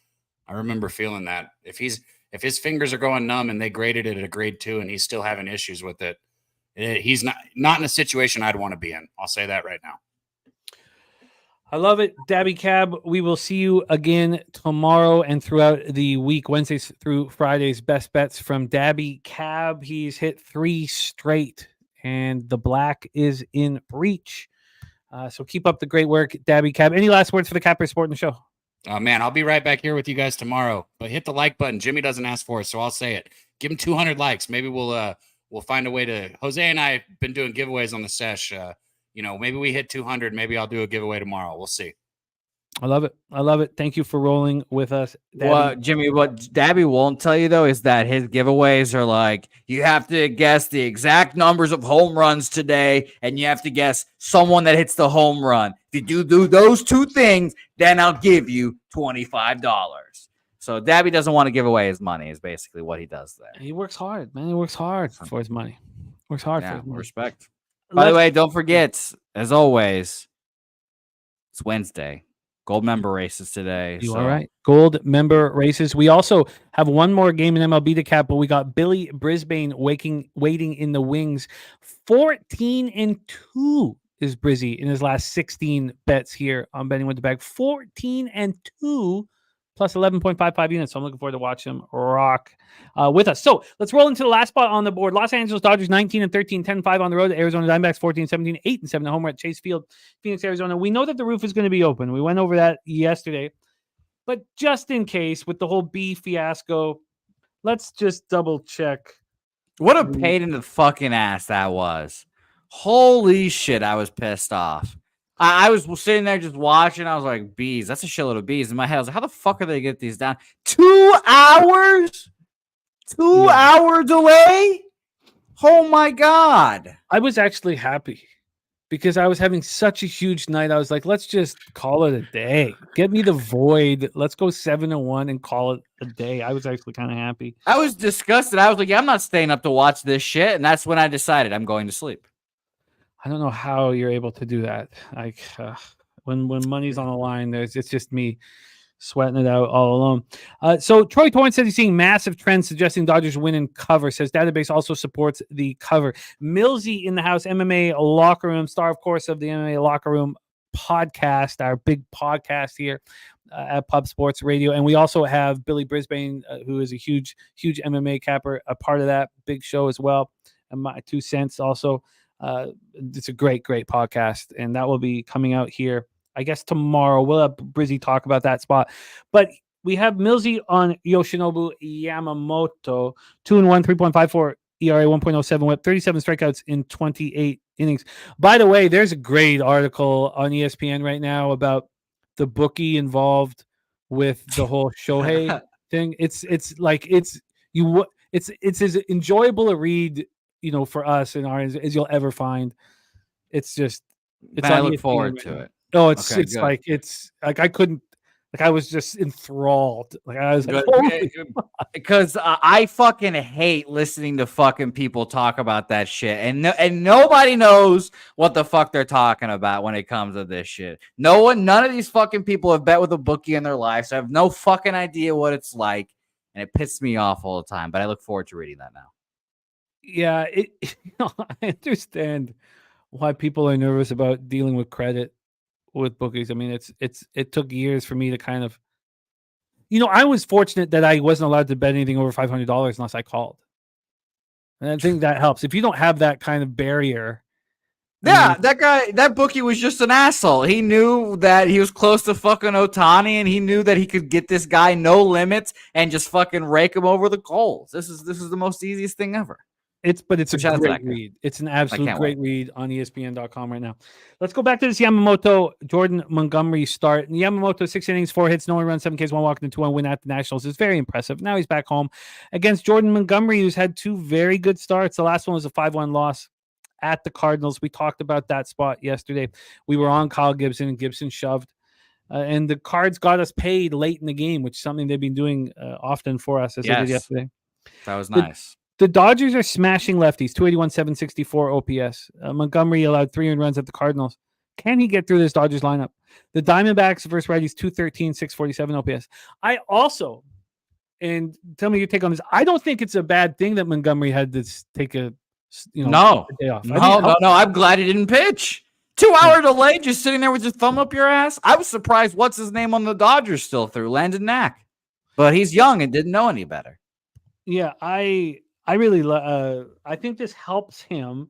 Now, that doesn't mean I think that he's going to be able to, blow through this Dodgers lineup. Let's touch on the bullpens because we're talking unders here. So let's touch on the Dodgers and the Arizona Diamondbacks bullpen. Diamondbacks bullpen's not being very good. 4.41 ERA. They've converted just 6 of 13 save opportunities, 1.36 whip, and 242 opponents. Batting average. The Dodgers bullpen's been good and has been getting better as the season's gone on. 3.66 ERA, converted 11 of 15, 1.12 whip, 215 points batting average. It will be a top 5 bullpen by the end of the season. Let's get into the line history here. We know that the roof is open, so let's touch on the weather in Arizona. 86 Fahrenheit, 10.1 miles per hour left to right, but very slightly out. The tiniest bit out, dies down to 7.8, and it's not too hot. I don't think the ball will be flying. Let me move back to full game and get off the run lines. On the money line here, we have Jordan Montgomery and the Arizona Diamondbacks at plus 138. They opened up at plus 120. The Dodgers have gone from minus 131 to minus 150, a 19-cent move towards the Los Angeles Dodgers. Pull up the total and the cash flow. On the total side of things here, we're dealing with a 9. This opened up at 8.5. It opened up at 8.5 at 7:53 this morning, and it lasted there for 19 minutes. That's all it took for it to get to 9. And since it's moved to 9, it's continually moving towards the over here. Now, we heard from Troy that he's very interested in this under. Let's take a look at the cash flow and see if that helps at all. We have 74% of the ticket, 74% of cash on the over, and lines moving in that direction. Now, here at Action, they're saying it opened up at 9.5. And so what I was looking at was something different. And maybe Jose can touch on what Bet Online opened it at. 76% of the tickets and 98% of cash on the Dodgers and the line moving in their direction. Take it away for us here, Jose Bouquet. Dodgers, Diamondbacks, last game on the card for MLB. What'd you have this opening up at, total-wise? I had it opening up at 8.5 this morning at 7:53. I have 8.5 as well. And, Okay. And when was that Troy's open last saying night? 9.5. Was that last night? Let me see here specifically. Yes, 11. 11 last night. 11:20. Yeah. So Troy Yeah. Torrance seeing 9.5 openers. Action Network is saying that there were 9.5 openers. Yes, I don't trust their openers. But yes, I do see that as well. I thought that was interesting. That's why I looked and I was like, I want to bet the under in this game. And then obviously everyone's betting the over. So I didn't want to bet this game. I want to watch this game for sure. Because this is Yamamoto against a pretty good team, but the Diamondbacks and Corbin Carroll specifically have been struggling. And by the way, Troy dropping this in your short home dog market moves towards the road team and the undefeated trend supporting the Dodgers there. So if I had to bet it, I guess it would be Dodgers, but no action here. No, I'm not. I don't find it appealing to be with 98% of the cash here. Troy Torrance says Pinnacle is king, but in daily sports, I prefer first to the market. See, I don't with the limits. I don't need to know what you're testing out a line at personally, but whatever gets you the cash here. Steve G says Team Jose PSR baseball guru, and Northender so succinctly says, Steve G, I'm a rabid member of Team Jose, but we have to keep him humble as well. Let's not shine his nuts too much. And they're already shining on their own, right? Yes, yeah, no, my nuts are already shining right now. I'm in a sweat right now. And I'm very ordinary, but I currently am sweating just sitting here, obviously. And by the way, obviously can't do laundry either because the laundry room is the fucking place with all the mold. So I'm wearing a long sleeve shirt because I don't have fucking any other shirts left. So it's great. I like it. And AOD says shine his tits, not his nuts. Yesterday, I had 12 bets on the MLB card and 3 pushed. 1 was voided, 7-1. I find this card much more difficult. Now, I came to the party with 4 bets already, and I added the Cardinals minus 108 with Jose. Right now, it is 0-0 in that one, 0-0 in both games so far. So I added the card minus 108. Now, TJ's on the Rays, first 5 minus 117. Of course, that game's off and rolling. Twins, White Sox, no action for us, but I doubled up on the Phillies. First 3 minus a half, first 5 minus a half. Now, these first 3s minus a half are dangerous, but they've been cashing. We'll see if that continues. And by the way, Troy Torrance says, if you sat with me and filtered through the database for 20 minutes, you change your sentiment on that 98% of the cash you'd find appealing. Yeah, and I'm curious as well, Troy, if that is something that will continue on through the season. If that's something that happens early in the year and doesn't close, I'd be very curious. But I know you've been trying to get this sentiment away from me, the 98% of the cash sentiment. And for me this year, it's been good. It's been really good fading 98% of cash. ROI is positive. Yeah, the cash cow is the one spot where I'm super public on, and Troy obviously is too. But yeah, Troy, I'm right there with you. Troy tells me all the time not to be afraid of those public spots, and it seems like public cash is the most in baseball and of any other sports. Yeah, even that I find that impossible to believe. Now we could say it's working here in the first 2 months of the year, but is it, how many years are we going back to find that the public is cashing it? But he has the data to back up to support the claim, which I respect, and we'll be going over all throughout the year. Top Set says very happy with his cards. Tampa under 8.5, Braves team total over 3.5, Philly first 5 run line, Yanks full game, Astros first 5 run line. BJ's best bet was the Blue Jays money line. I'm on the Blue Jays -1. I'm on that full game under 8.5. It's moved to 7.5 at some books. I want to join you on the under 8 in the A's game. Jose's on the A's -106 and the under 7.5 -105. I don't mind if I have to get the 7.5. I'll see what Pinnacle's offering at the 8. Cabby's on the Braves team total over 4, and TJ's on the Braves -1 at -132. Cab's on the Phillies first 5 -1/2. I've moved on the Phillies first 3 and first 5, and I wonder if I should add that full game under. I'm going to spend some time with it afterwards. Wine time's on it. And the same with the Reds Padres I'm interested in. Jose's on the Yankees at +128. I'm going to join him. I haven't bet that yet. Pig Milk play of the days, Rockies, Marlins full game over 9. Cubbies, Mets we stayed off, as we did with Giants, Red Sox, Nats, Rangers. Cabby's on the Astros first 5 -1/2. Stacks play today, Altuve over 1.5 bases, and Dodgers Diamondbacks I'm off. So I don't have a ton of action here late in this card. And I don't have nearly as much as I had yesterday. Troy Torrance is only the last 1,800 games. Public gets crushed in some spots. Sharps get crushed in some spots. Depends on the price and how the books react. No, I feel you. I feel you. And Troy, your database is going to be, we love it. We love it. It's going to be huge for us. That is MLB for today. We do have our horse race for gold members, but now we move into basketball. Is there anything you want to add to the MLB card, Jose? No, I'm good. Can't wait to hear what Billy has to say about Celtics Heat. We're going to make the Heat. I specifically am going to dangle my sweaty sack on the bridge of Eric Spoelstra's nose tonight, and I cannot wait for that. Fuck the Miami Heat. I cannot wait to beat the shit out of them tonight and get them the fuck out of the playoffs. So we'll see you guys in a bit for the horses. We will, Jose. It is time to bring on your next guest. He did not get his season off to a good start, and he has caught fire since then. He's now 15-11 on the season, and he's 14-2 in his last 16 bets here on the show. Hitting at 57.7%, plus 2.32 units, ROI plus 8.92%, average line plus 107. And you know how this capper works. Always got the plus average line. Please welcome South Jersey in the house. It's been a while since I got to rock with him. I'm excited to have him back in action. Please welcome Mr. Billy Brisbane to the show. Brizzy, what's good, man? Miss you. What's good, man? Nice little May the 1st. Start off the month right. Yeah, man. And you've been running real nice on the show. And it's over a pretty extended period of time, as you know, we haven't had these set dates for you over the last little while. So you've been absolutely rolling here, Brizzy. 14-2 over his last 16 bets. And I know you can make something out of these two games. First off, I would like just to touch on again Operation Garcia. I got hit hard last night. Game 5, Sixers Knicks went to overtime. We were going to get paid out. I went 6-9, down 4.45 units. I lost $730 on that game. Game 5, Magic at Cavs. Jared Allen being pulled last minute. It's a worst case scenario type situation. I went 6-9, down 4.05 units. I lost $722 on that one. And then Indiana Pacers at Milwaukee. I was surprised I only went 8-8.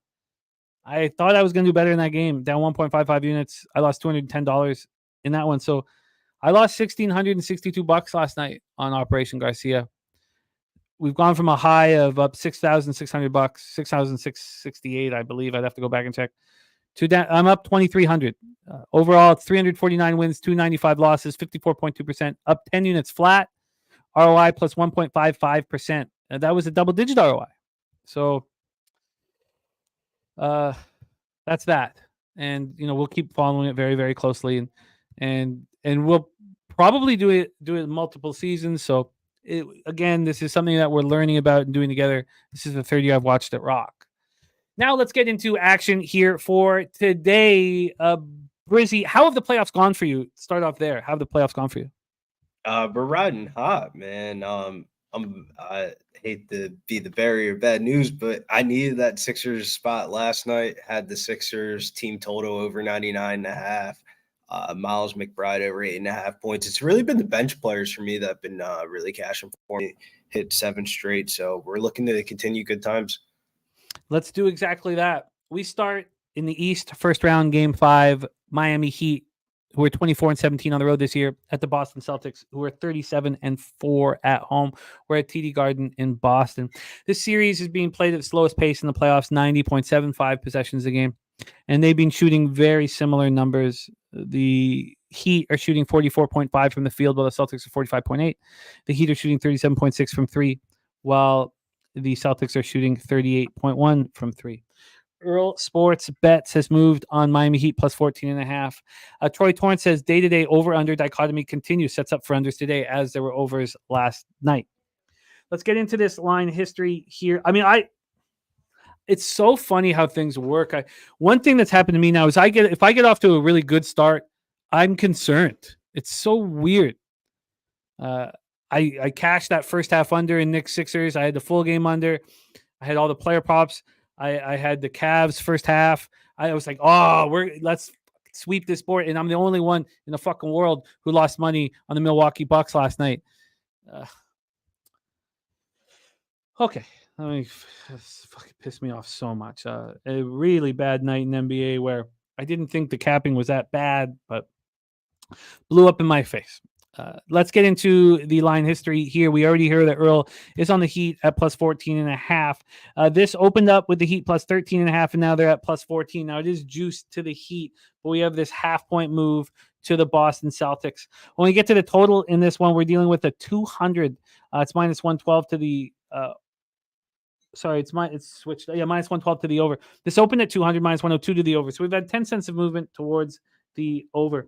Let's get into the cash flow here for this one. From a cash flow standpoint, we have, oh shoot, sorry, that was the wrong one. My bad. Here we go. Sorry. We get to the cash in this one. We have the Heat with 50% of the tickets and 59% of the cash, a half-point move against them. From the total, we have 64% of tickets and 88% of the cash on the over, which makes me have interest in the under again. BJ says no value backwards. So Celtics should close them out. They don't want to go back to Miami. Lil Domo says Boston first half, if anything. And North End is saying the Bucks went under. You're right. That did. I don't know how I didn't make money on the player prop market in that one. Let's go to the X's and O's and then hand it over to Billy Brisbane. Celtics are going to be without KP for an extended period of time. You know, he left the game in a walking boot. This is the same injury that Giannis Antetokounmpo had. So I think he misses the whole second round of the playoffs here. A right soleus strain for him. He hadn't been playing very well in the playoffs. 14 points, 5.7 rebounds per game through the first 3 playoff games versus the Heat. He had 7 points and 3 boards before he left game 4 with 2:27 remaining in the second quarter. And then the other interesting thing here is Boston's 21-4 without him. They've rolled without KP here. So will they do that again? The Heat don't have Jimmy Butler with a sprained right MCL. Now they lose Jaime Jaquez. He's out with the hip injury. Scary Terry has been out since April 7th with the neck injury. It's too bad. Now Bam has stepped up. He went for 25 and 17 in game 4. Tyler Hero went for 19. Caleb Martin's playing well. He went for 18. Derek White went off in game 4, 15 and 26 from the field, 8 of 15 from 3, put up 38 points. Tatum had 20 and 10. Billy Brisbane, the floor is yours, my man. Heat, Celtics, take it away. Yeah, there's not too much value on the spread. I kind of lean towards the Boston side. I think they're going to close it out. 14 points does seem a lot.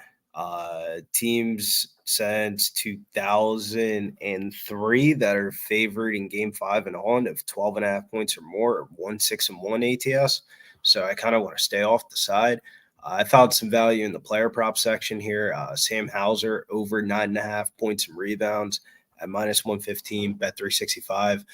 Without Porzingis in the lineup, he should be one of the bench players that should get his minutes extended here. He's gone over his points and rebound prop in 11 out of his last 15 games at home when the Celtics are winning by 10 plus more points. He's gone over in 5 straight games, 9 out of his last 10 home games. So I got him going over 9.5 points and rebounds. If you want to do some little degen shopping, I did some corner unit props on his over 2.5 threes, over 1.5 threes, and 10 plus points at plus 400. But that market seems to be crashing down to like the plus 270 range. So big on Sam Hauser tonight. Hauser over 9.5 points and boards. What was the number at? Minus 115 at bet 365. Minus 115, 365. So it's funny. I've not been hammering unders too much because obviously the player prop, Operation Garcia, succeeds if it again goes under. But I'd like to bet them here. First half under and full game under with everything on the line. What does the Celtics offense get hurt without KP on the floor, or is it not as important as maybe I think it is? What do you think about this first half under and the full game under? Because I would like to hammer it. Not hammer it. That's my regular unit size on. I would isolate the Heat because without Jaime Jaquez, they're going to have to play like guys like Hayward, Highsmith, DeLon Ray, Patty Mills a little bit. Patty Mills, you think he's going to see the floor? I think it's just Highsmith. He played in the last game. He played in the last game. He played a lot of minutes in the last game, actually. And that was his first time we've seen him. Is that right?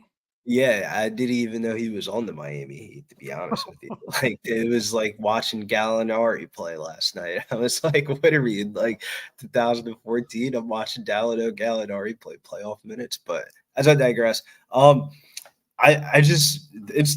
think the Celtics close them out tonight, and the Porzingis being out of the lineup, they're just gonna go smaller. So Horford probably starts, but they're gonna bring guys like Hauser, Pritchard off the bench and stuff like that. And if they go smaller, I think they can just run the Heat off the floor tonight. So I mean, 200.5, you need everything right to go happen. Not when the pace is 90.75 possessions a game, but you're saying that as they go smaller, the offense is more efficient, or ticks up, or they take more threes.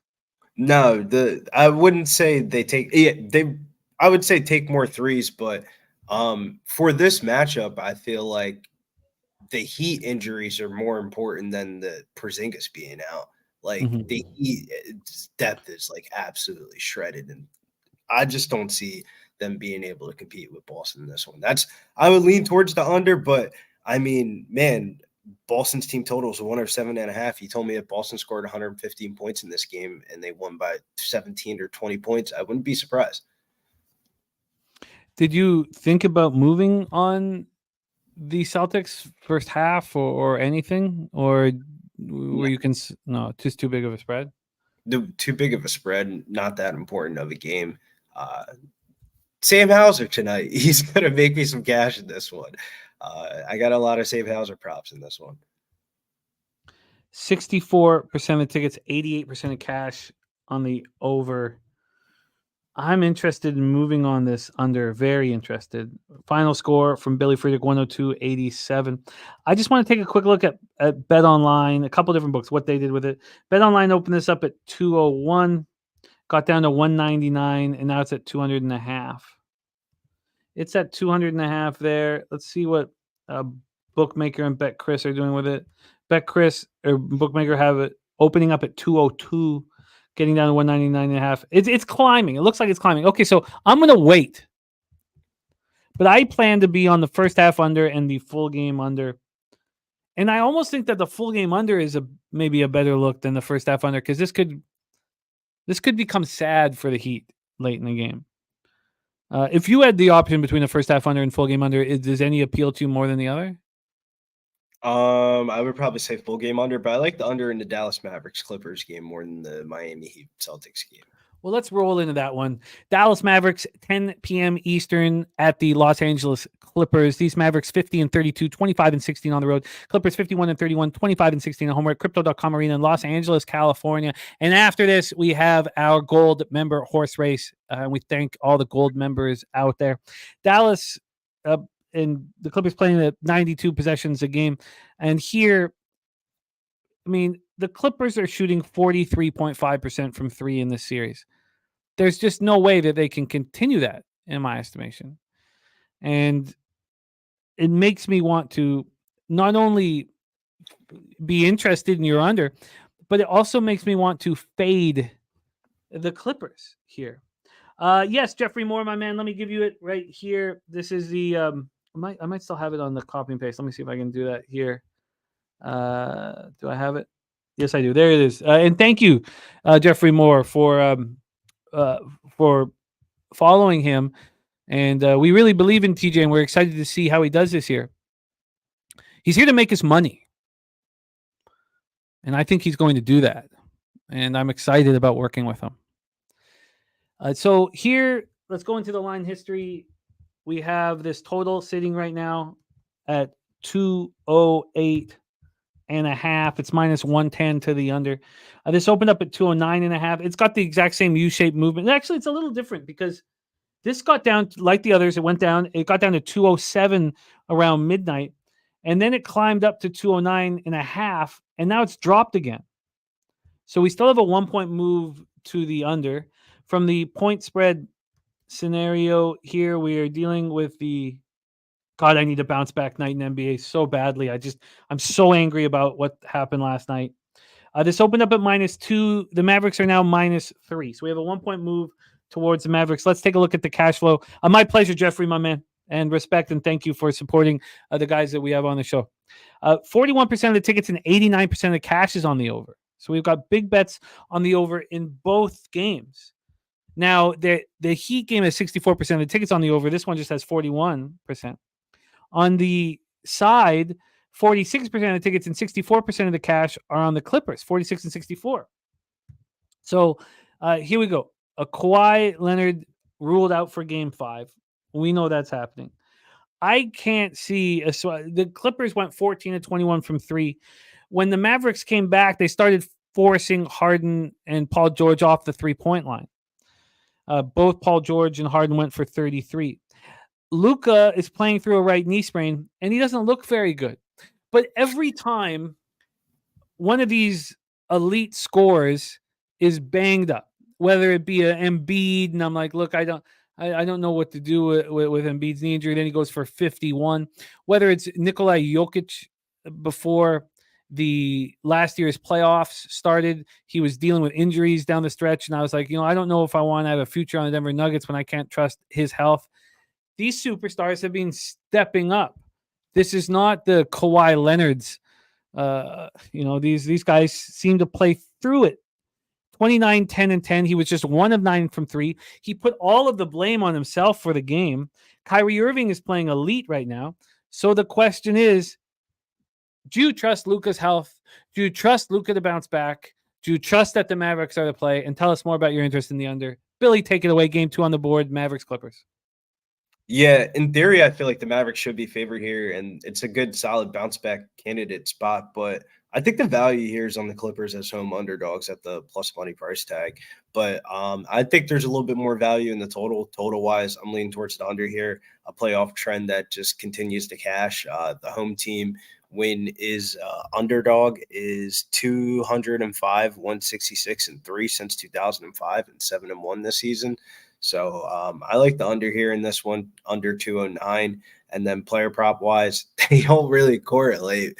But I got to get on this player prop. It's way too low. Norman Powell over 11.5 points.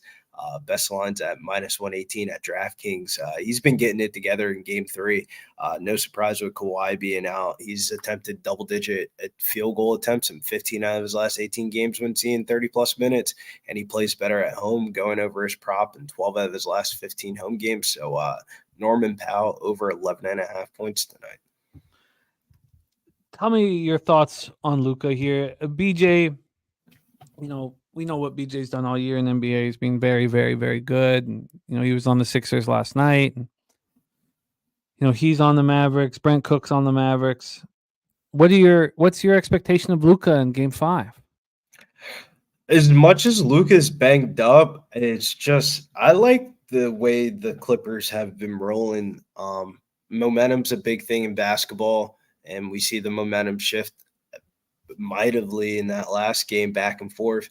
And the Clippers were able to close that one out. I feel like them being at plus money at home tonight is just a disrespectful price tag.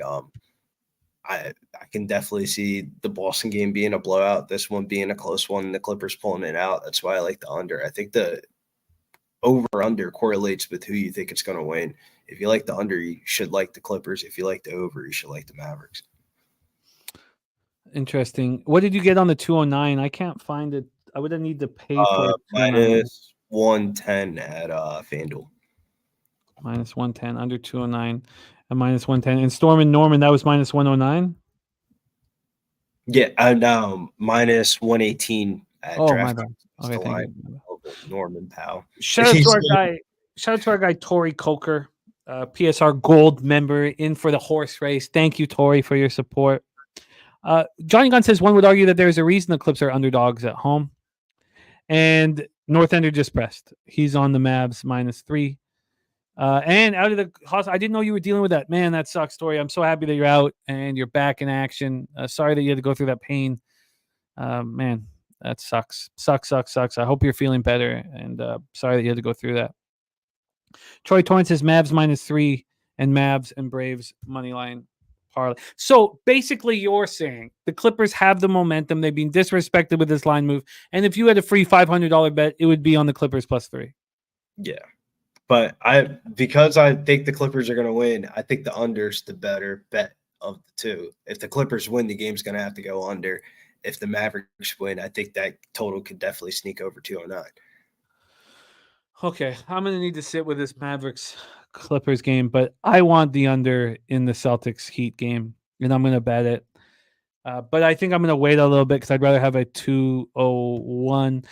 Mally Mal, Brizzy is on Hauser, Sammy Hauser over 9.5 points and rebounds, and I plan on being on the first half under and the full game under as soon as I feel like it's hit the high water mark, which I don't think it has yet. I think it's going to go up.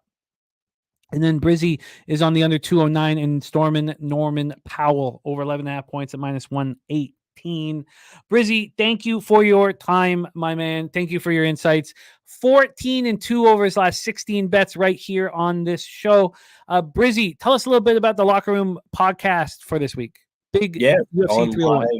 Tomorrow for UFC 301, got Alexander Pantoja versus Steve Erceg in the main event. Jose Aldo, King of Rio, back inside the octagon, fighting Jonathan Martinez. So it should be a good weekend this weekend. Beginning of May, it's going to be some good times. Make sure you guys hit the like, subscribe. The premiere is usually on YouTube now. We moved it over to YouTube. So make sure you guys check us out. Follow the Locker Room podcast, I think, on Twitter, or X as the kids call it nowadays. Is that what the kids call it? Excellent work, Brizzy, and great work on the podcast too. Absolutely love it. Thank you for your time. Please support Brizzy. That is under at getting_bills_ on X. Also on Instagram. Please support our guy Brizzy. Thank you, my man. Any last words for the Capper supporting the show? Yeah, let's get some cash tonight. Sam Hauser season. Love it. There he is. Our guy, Billy Brisbane. Von Polo, by the way, going to be in Atlantic City this weekend. If we got any low baggers out in Atlantic City, head and hang with our guy, Von Polo. Money in the Bank. Von Polo, a lot of fun coming, rolling in through Charm City there to roll. Okay, it is time to welcome back Jose Bouquet, and it's time to race some Are we horses or greyhounds? I got to be horses, right? Horses, because it's Kentucky Derby week. We have a huge show here on Saturday. On Friday, I'll be heading over to our guy Razor Sharp Picks channel, but here on Saturday all day. It starts at 10:15 a.m. Get ready to get that cash. And we had a great start to getting back into the rhythm.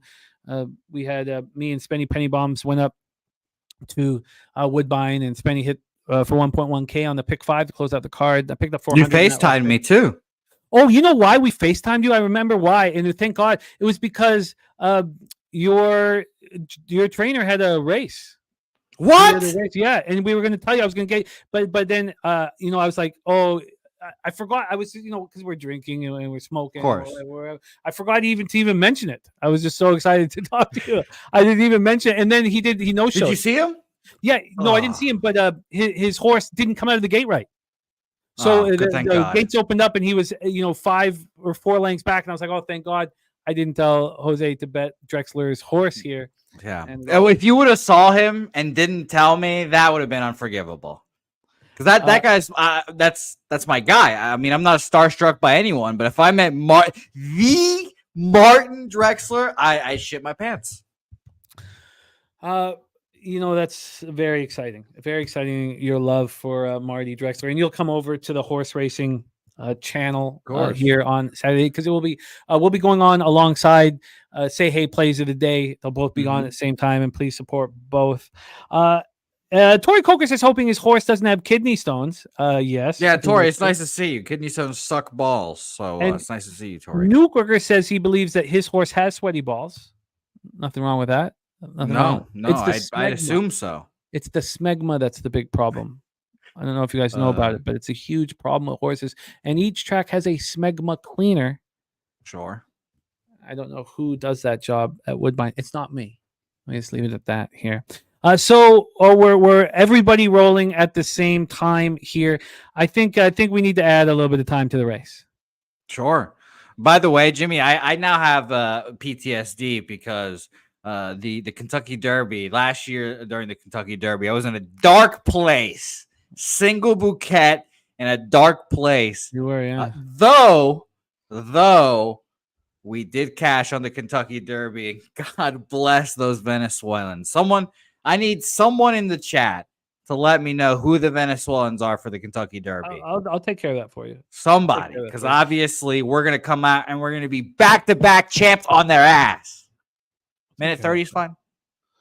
The Venezuelan jockeys have been spectacular, so we will handle and our trainers. We're reigning defending right now.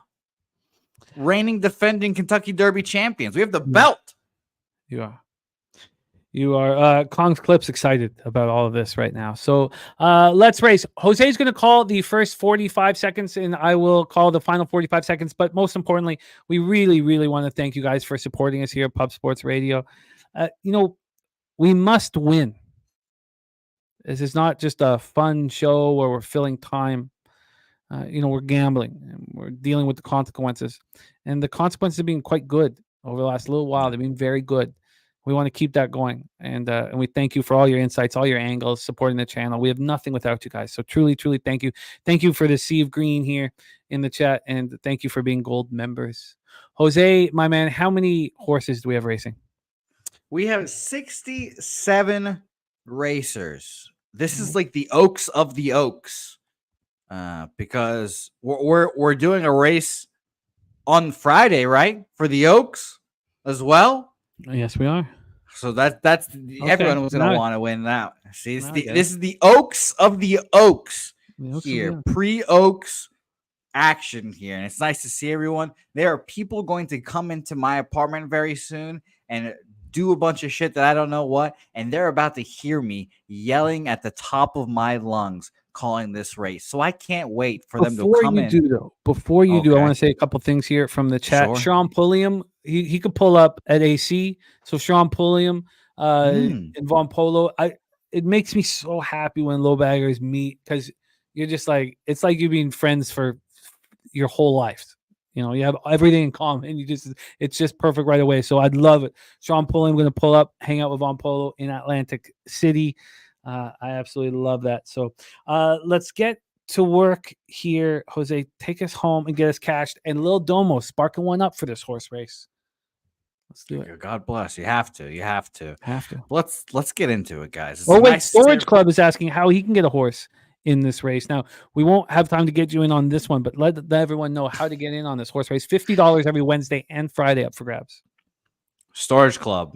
You almost got the Swift band with the amount of K's there, Storage Club. Be careful with that key there, Storage Club. But it's nice to see you. Yeah, just become a member, gold member of PSR on the YouTube channel. You'll see a little $sign in the description, especially if you're in whatchamacallit on the laptop. So you'll see it there. $9.99 a month. Discounts at the PSR store, and more importantly, one horse every week and these 2 member races a week. So it's nice to see you guys. Let's fucking go. 67 canal shoots, as Steve G says. It's a beautiful day. It's raining here in San Antonio, but it's not raining in the chat and in the track. We're off and racing. It's a beautiful day here. Daby Cab's horse falling back. I was going to give him props for being in the race here, but he is falling back, and there he goes back into the pack. Big Ragu in the mix here. Nice to see him. Top Set, the aforementioned Top Set in the lead right now. Nice to see Top Set in the mix here. Ron Crawford, Chris Boggin, Mike M, Craig Wilkerson. Chris Boggin takes the lead. There goes Ragu. It's going to be a big race here, Jimmy, because it's all about the late pace.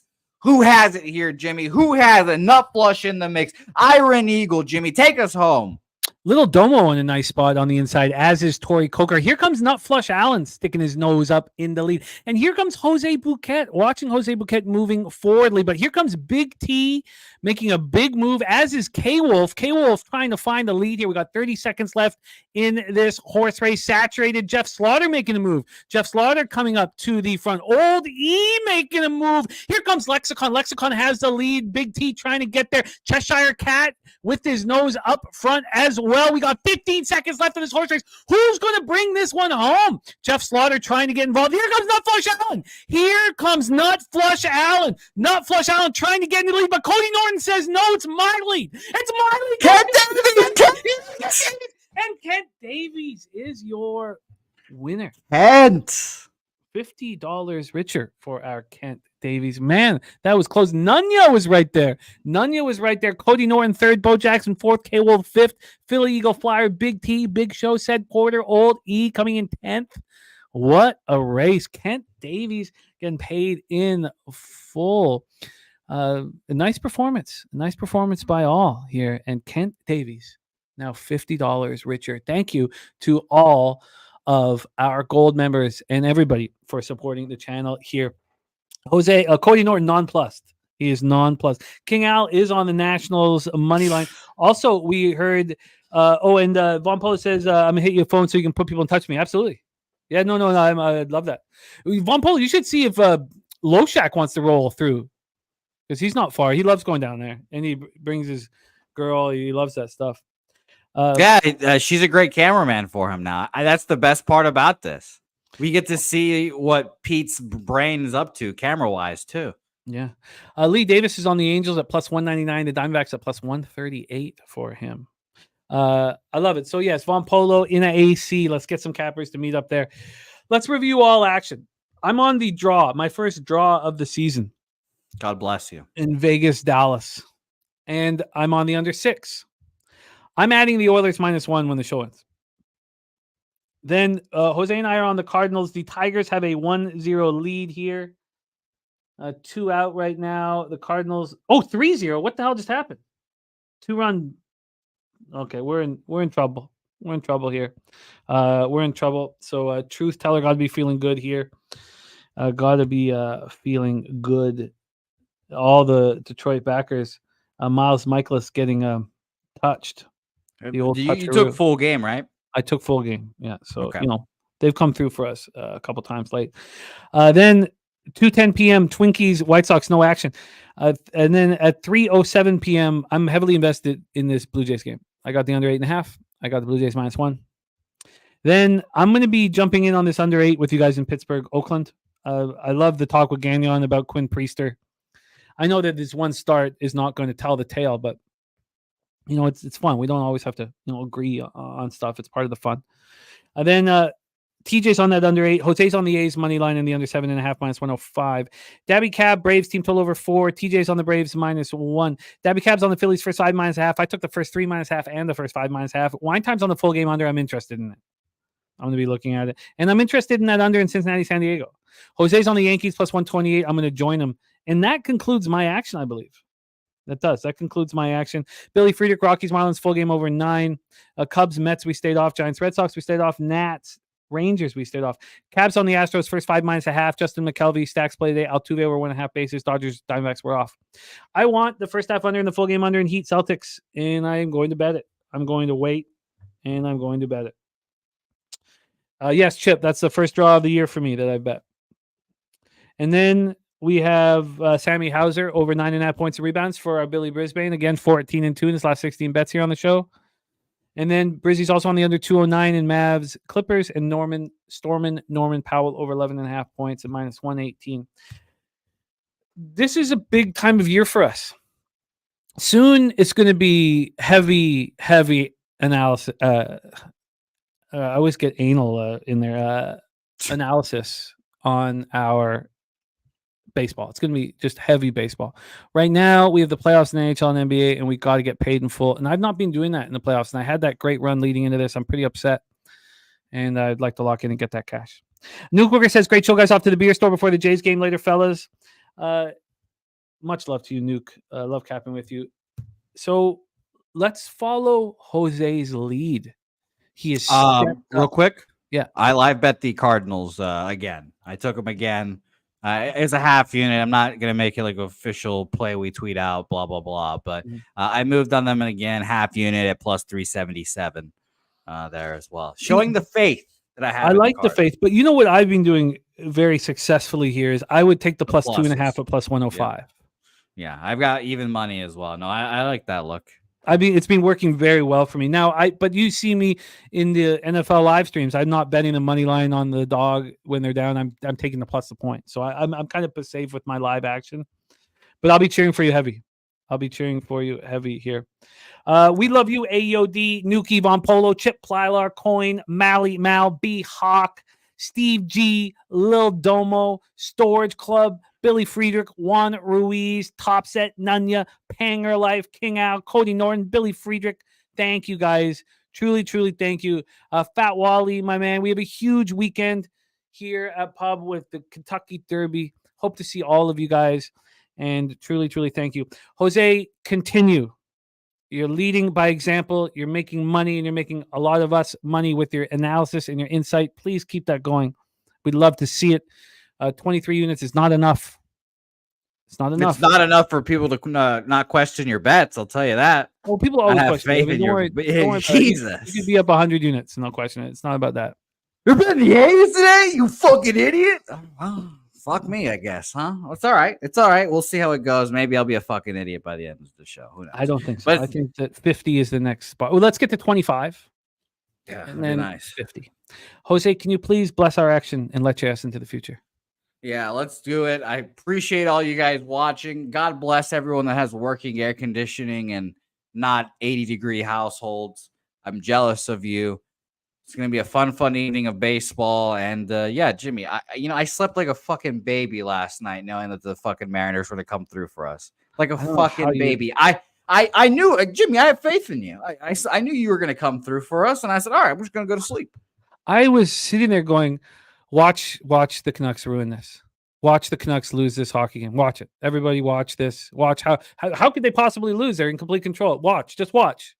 Watch this team rip the beating heart out of your chest and step on it. The only saving grace is I got paid watching them lose and my friends all go home in sadness. That's what I was doing. Yeah, that hurt. I was you broke the news to me that the Nucks lost. I mean, that hurt my feelings for you, but I know you're betting on the Preds, so it's very interesting dance you weave with the Nucks. Yeah, it is look, this is the life we chose, Jose. This is the life we chose. We appreciate you guys. Shout out to everyone. Thanks for watching. Leche, los bookmakers.